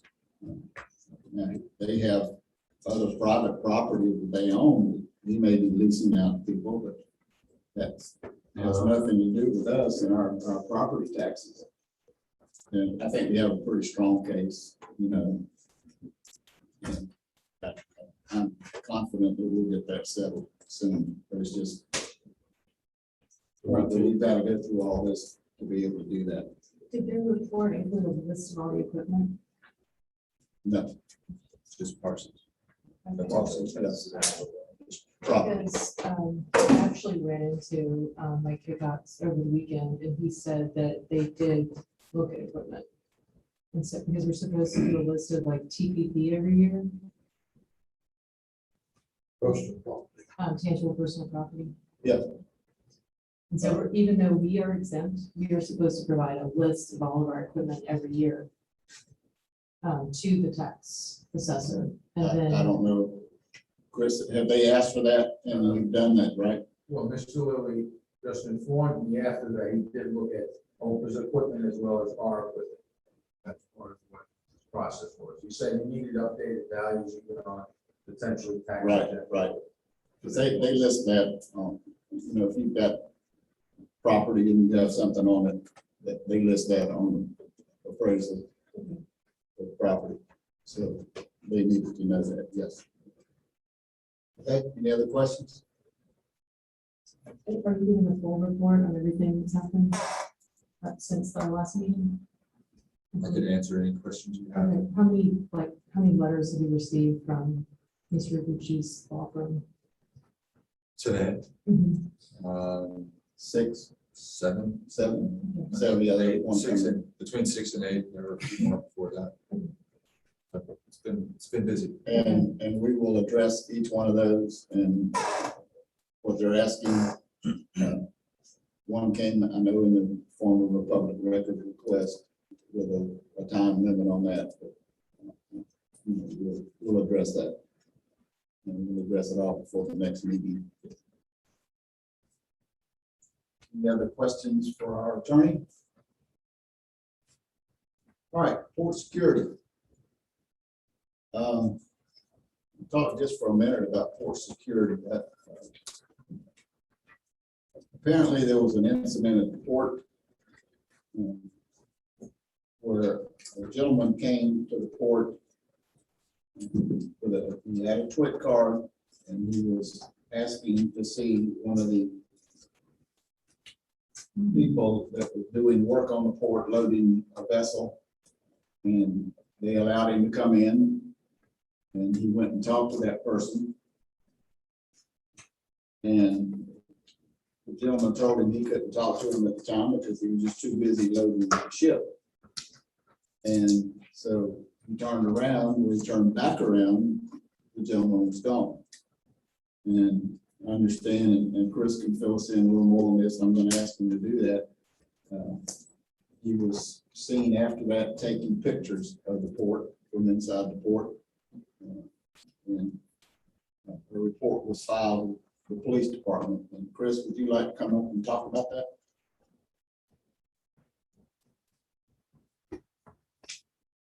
And tell us why you think he was, as you say, spying?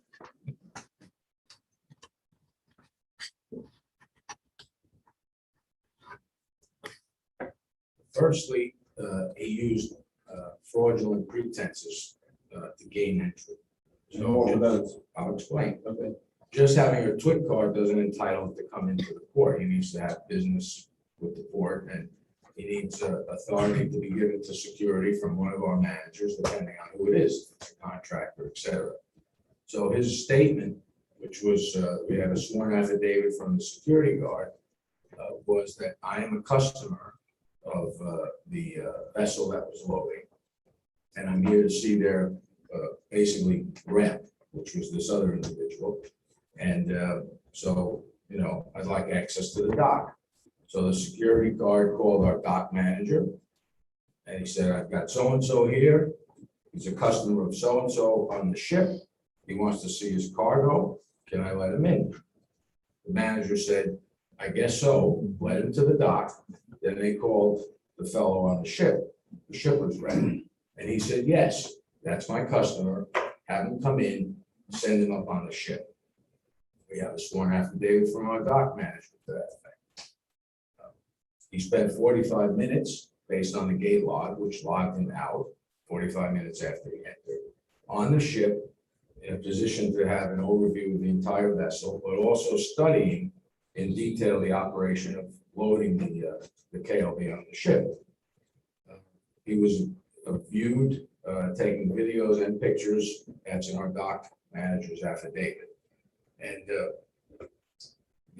somebody in the one of our workers recognized him from a competitor terminal in Jacksonville. And so they all came to me and brought it to my attention. It took us the better part of the day to put all the story together. I interviewed each of the people I mentioned, made sure we had accurate affidavits, and then called the Fernandina Police Department and explained it to them.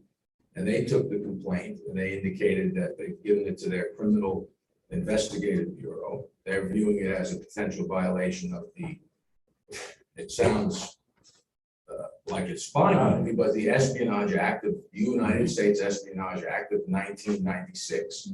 And they're investigating that. We've also found that entry upon a seaport facility, which is a federally secured facility, as we all know, could by fraudulent means, could very well constitute a violation of U.S. code. I think it's, I don't know, chapter section 2301. It was all in the letter that I shared with you. And then also this Florida has civil actions against individuals for business espionage. So we're pursuing the investigation against the individual, and we're looking at the opportunity to press charges, and we're waiting to hear back from Fernandina Police Department as well as on some of these other sources. But that's what happened. It's not a security breach.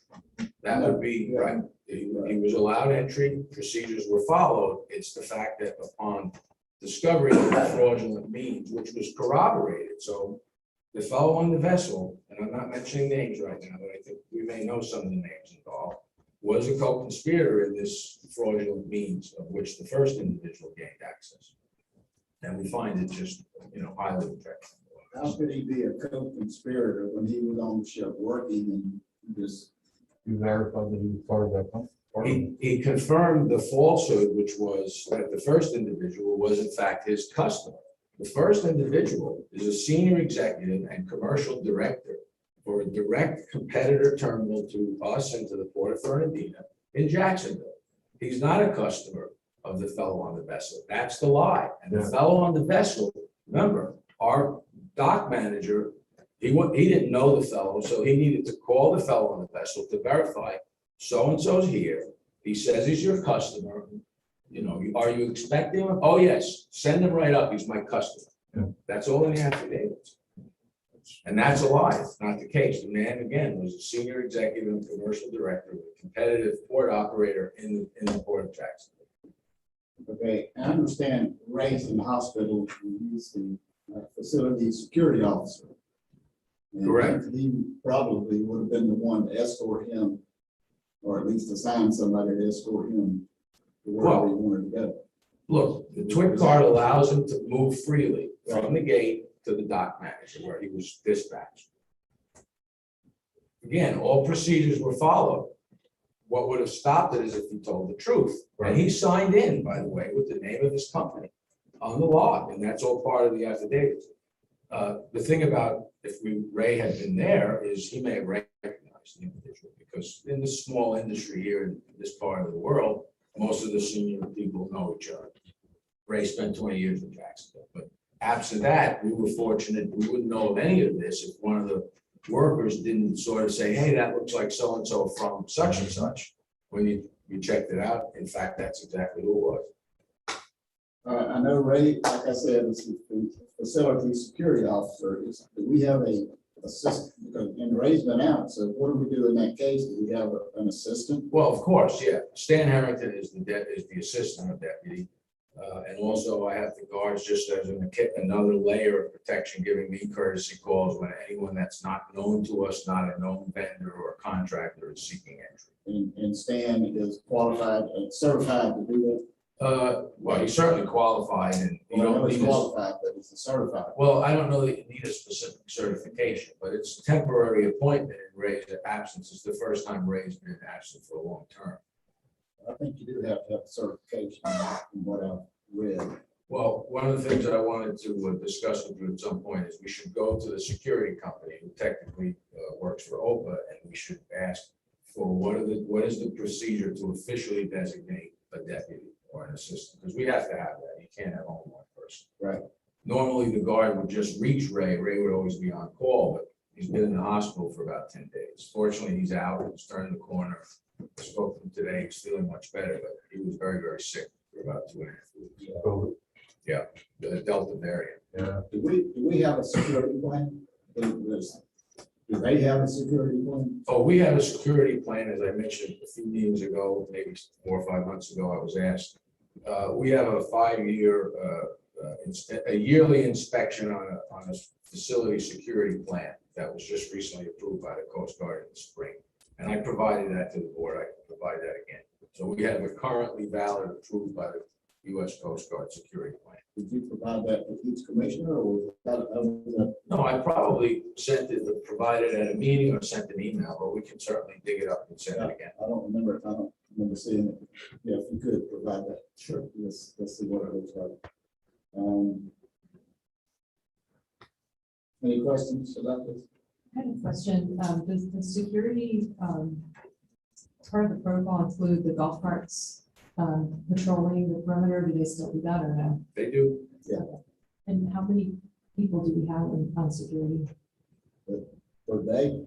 No, just total. Well, I don't know how many employees they have that rotate on shifts.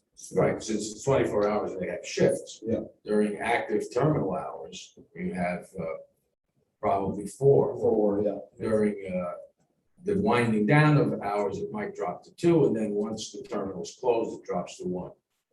And someone comes in to take that overnight shift at the main security gate. All terminal gates and access are secured, and occasionally they'll take the golf cart and go outside the gate, lock it, and patrol around.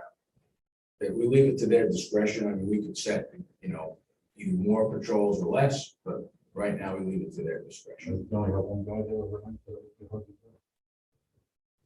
Well, as I said, he locks if he does take a ride around, he locks the gate, so, and the cameras are all there recording everything, so he doesn't really lose a handle on it. Right. And of course, there is overnight or during the evening, whenever the railroad needs to access West Rock, then our guard will have to open that rail gate and then stand by.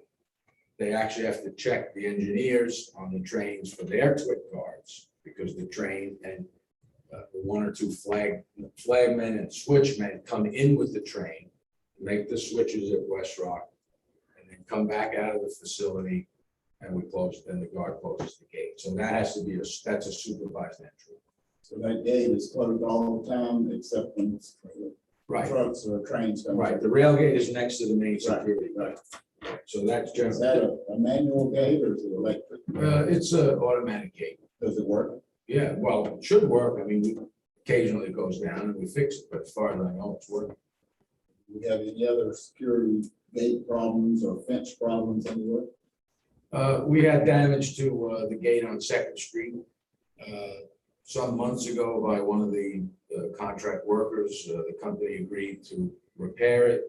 They've manufactured the gate itself, but they also damaged the motors, and Stan's been having a tough time getting them in to kind of finalize the repair. So we block that gate with a container every night. We don't have a gate to actually close that.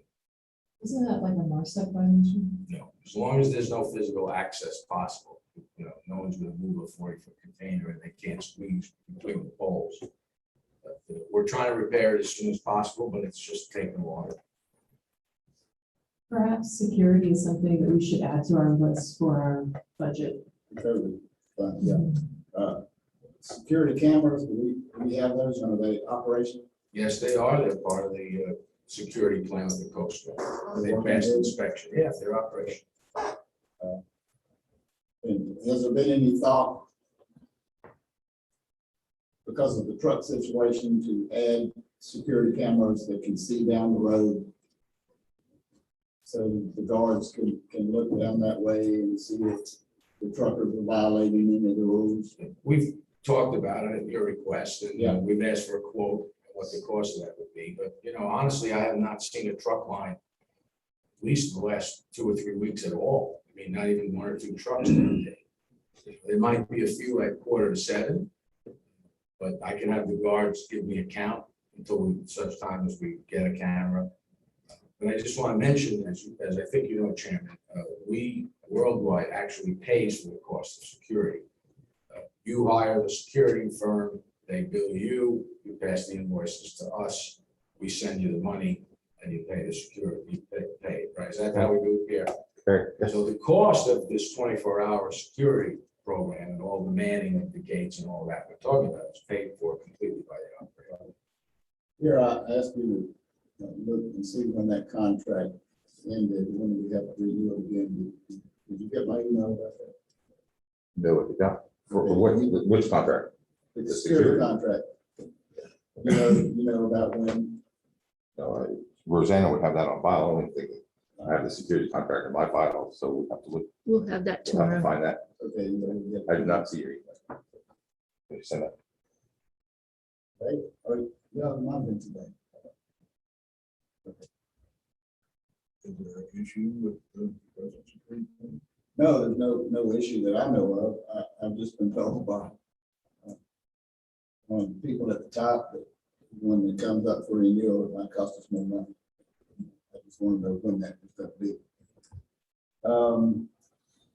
The incident that was talked about tonight, the gentleman came up about the bicycle incident and walking his dog. Not bicycle, walking his dog. Do you know anything about that? I was shocked to hear that. I have no knowledge of it. I was shocked that you were aware of it and had called me about it, but I have no knowledge of it, and I find it not believable. I don't believe any of our people would do something like that. And how do we are we really sure? I mean, I'm happy to investigate it. I'd like as much detail as you have, and then we'll look into it. But I was shocked to hear it, and I'm just not believing that. He's already gone, yeah. Do we know it was a worldwide terminals vehicle, that they have a picture of that vehicle with our logo on it? I mean, They offered a description of it, but license plate number even, then I I don't can know tie about it in. that. See, that's the thing. he didn't want to press anything, is what he said. I'd be happy to speak to him and let him tell me more details, just and assure him that we'll investigate it. And I'll see if I can get in touch with him and ask him to call you. yeah, that's fine. I would appreciate that. There is no hard feelings. Our employees want to be good neighbors. I mean, I just find it unusual. Maybe there's some confusion. Well, I know there was more to that than what he got on tonight. Well, I don't, so. But I'll have him call you. Okay. Anything else? So when we were talking about security and just the patrols, I think that we should know how frequently they are patrolling, and we should have a little bit more oversight over that, considering that, these issues keep coming up. That's just my thought. I'm only 1 5. I can talk to the general manager of security and ask him to do that for us. I have a quick question.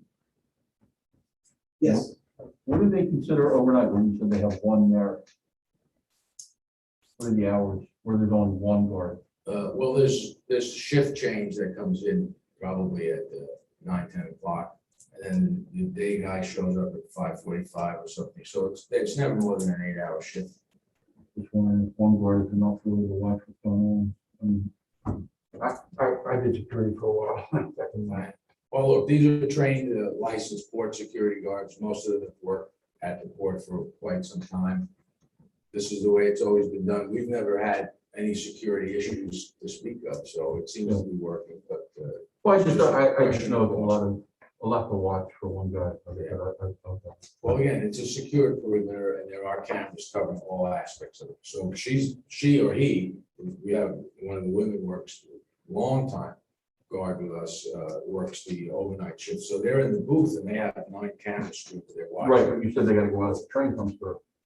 They just step outside their main booth, which is here, and they open the gate over here. So it's right next door to their gate and their booth. So they don't do the door. Yeah, they don't, and now they're on their feet with their eyes on. They're away from the screens, but, everything's lit up so they can still see what's going on.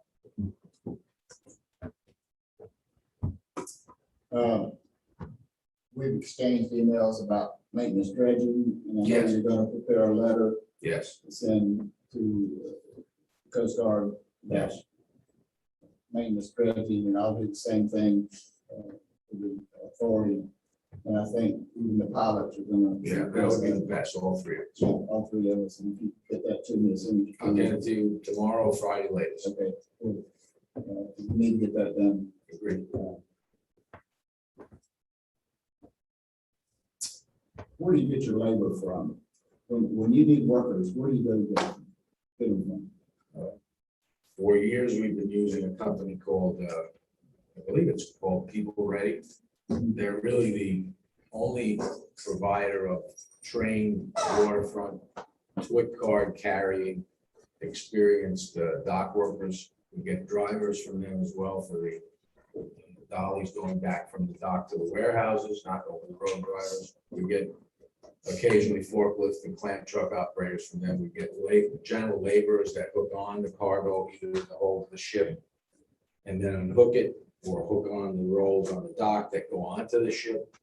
So we get checkers, we get scanners from them, and they've been very solid for all the years we've been here until this labor shortage thing, which probably started about 6 months ago, but it's really intensified in the last 2 to 3 months. Well, and that's something I wanted to mention to you, because you say if we would share some of those funds with you, that you could hire more workers, but if you can't find workers to hire, how's extra money gonna? Well, the money makes a big difference because the workers that we do find are working at a level that's $5 or more above where we're at. We just did a round of pay increases in September to try to start the process of elevating our entire workforce, but it's very expensive with the number of people that we have. But you also have to be able to, if you're going to bring or try to hire these people at this elevated level, you're going to have to give your existing employees, as you know, some of them have been with us 20 or 30 years, really you have to level the playing field. You may do it in a mix of more wage increases and then retention bonuses. You also, these days, have to offer a hiring bonus to bring a new person in, and we most likely will have to bring a person in that's not trained for what we need, so we have to set up a formal training program to accelerate their ability to contribute. And also with People Ready, they have a level of cost that they pay to the day workers that they bring in. They have their own pay scale. It depends. Crane operators the most, drivers a little less, general laborers less, that kind of thing.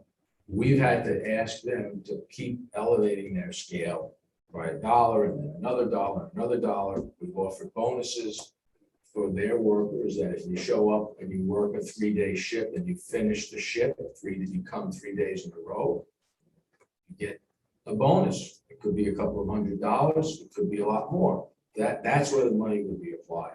If you have enough money to compete in today's marketplace in our, regional area, we can get the employers faster. And I really think that sort of goes to kind of the spirit of that second half of the FDOT relief program, which is the injection of that working capital into the workforce to try to turbocharge regrowing that workforce is what's going to give that. I think the words are speedy and equitable recovery from the pandemic. I mean, we see it. We're living it right now. But I know that all boards are having problems getting labor. It's true. Because there's just not enough labor out there. Yeah, and So, people are at a you're saying- loss. You're saying you're competing with other boards for the cost of labor. Well, yeah, I mean, there's labor out there. I mean, everyone we lost went to a much higher paying job, and for the most part, an easier job. Not the kind of jobs where you're in the hold of a ship all day in the Florida sun or in an air conditioned warehouse all day, 120 degrees and that sort of thing. This is probably as tough a work as you're going to get, even compared to say working in the mills. There's some tough jobs in those mills, but they're paying $8, $9, $10 more than what we pay. So that's still tough to compete against. But other ports, in Jacksonville, there's half a dozen operations overall in the overall port of Jacksonville, if not a few more. There's some, there's a lot of activities there, all of which draw from the same people-ready force of day workers, as well as everybody's trying to poach from each other. We'll pay $1 more, come with us. And then we have to pay $3 more to get them back. And maybe they don't want to come back because they live closer to Jacksonville. We struggle because, the drive from Jacksonville every morning, where a lot of the day labor lives because there's just more density down there. That's an hour trip up to Fernie and an hour back of uncompensated time. We've offered to pay the travel time. And we still, don't necessarily get, we never get what we order. On a KLB ship, we'll order 23 day workers. We used to reliably get either that number or close to it. There's days now we might get 5, 6, 9. I've been on the phone with Sam, who's the general manager we deal with all week, starting on Monday, to try to get enough people for our Saturday, Sunday, Monday KLB ship. And he's trying his best. I said something I've probably never said before. Money's no object. Get us the workers. We have to provide the service to the client. He says, I'm going to try my best. But Savannah, short of work, we had a crane operator we had drive down and we paid his the cost of his lodging. The last time we had a KLB ship and we had someone drive up from Melbourne, Florida. I'm not sure how far that is. And we paid his lodging. 2 crane operators we were able to get. We try to get them again for this weekend, and right now they're tied up with other assignments. One of them they freed up. We still have a crane operator down on COVID, and another one, his mother just had open heart surgery today, and he's got nobody to take care of him, so he's questionable. It's just, when you don't have the depth and when you don't have an overabundance, all of these things take their toll. The fellow that's managing the operation that Ray would manage, he's down there and he's normally on the dock physically working with the workers. He's still doing it, but he also has to keep track of everything that's going on that vessel. So he's with it. It's just, it's a world of attrition right now. You know someone named Angel Coleman? No. She called the other day, and I haven't had a chance to call her back. She was asking about whether we had property or facilities we could lease. And of course, we can't do that. No, But you have other properties that she may be able to do that if she needs to store something. But I'll call her tomorrow and get some information. I'll pass it on. yeah, we can talk to her. We don't lease out our offsite space. We lease it from a landlord and then just handle cargo in there. Right. So we might be able to handle the cargo, but we don't generally lease dedicated space. We don't have enough space off the port. And as far as the property appraisal goes, there is no facility that we have that is being leased. But Port Authority on this, is that correct? That's correct, absolutely not. Okay. Any questions? All right, thank you, Chris. My pleasure, Mr. Chairman. All right, last thing on I want to talk real quickly about our meeting dates coming up. Our regular meeting dates, of course, are set, and we'll be here at 6 o'clock. But there are 2 dates that the room is not available at 6 p.m. Like the special meeting dates that we wanted to do. They said we could get in here at 4 p.m. and we had to be out by 5:30 because we had another meeting going on at 5:30. I don't want to restrict us to that little time, but you see, we've been here 2.5 hours already.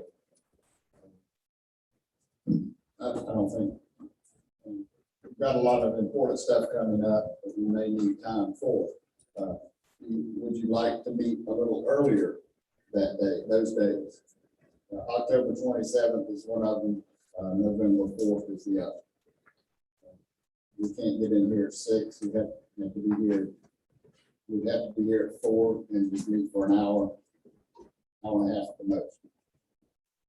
So if you want to set it for 3 o'clock or 2 o'clock or 1 o'clock for those 2 days. What's your pleasure? So we're talking about November 24th. November 24th and October 27th.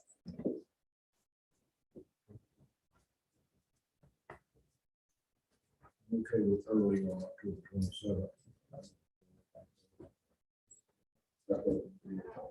Yeah, that would be a special meeting. I would have to call in. Just do work, I would probably have to call in if it's gonna be at that time. Well, we can always decide not to have it at all. That's our special meeting day. That's what these are. If we don't think we need it, or we can set it for another day. I'm okay with having a special meeting, it's just a challenge for me during work hours, if it's after hours, I can move it. I don't think you're doing that. I think you are mom. Yeah, no, I'm a lawyer. Oh, you're still doing it? Yeah. Okay. Hold on. Yeah, our regular meeting on the 13th, we can decide whether or not we'll have it. If we need to change the date, if we have things we need to meet before, we can move the date. But let's leave it like it is now, and then we'll decide our regular meeting, what we want to do. Is that all right? Chairman Bowen, Yes. I just want to let you know, on November 24th, We will that's not be here. correct. Yeah.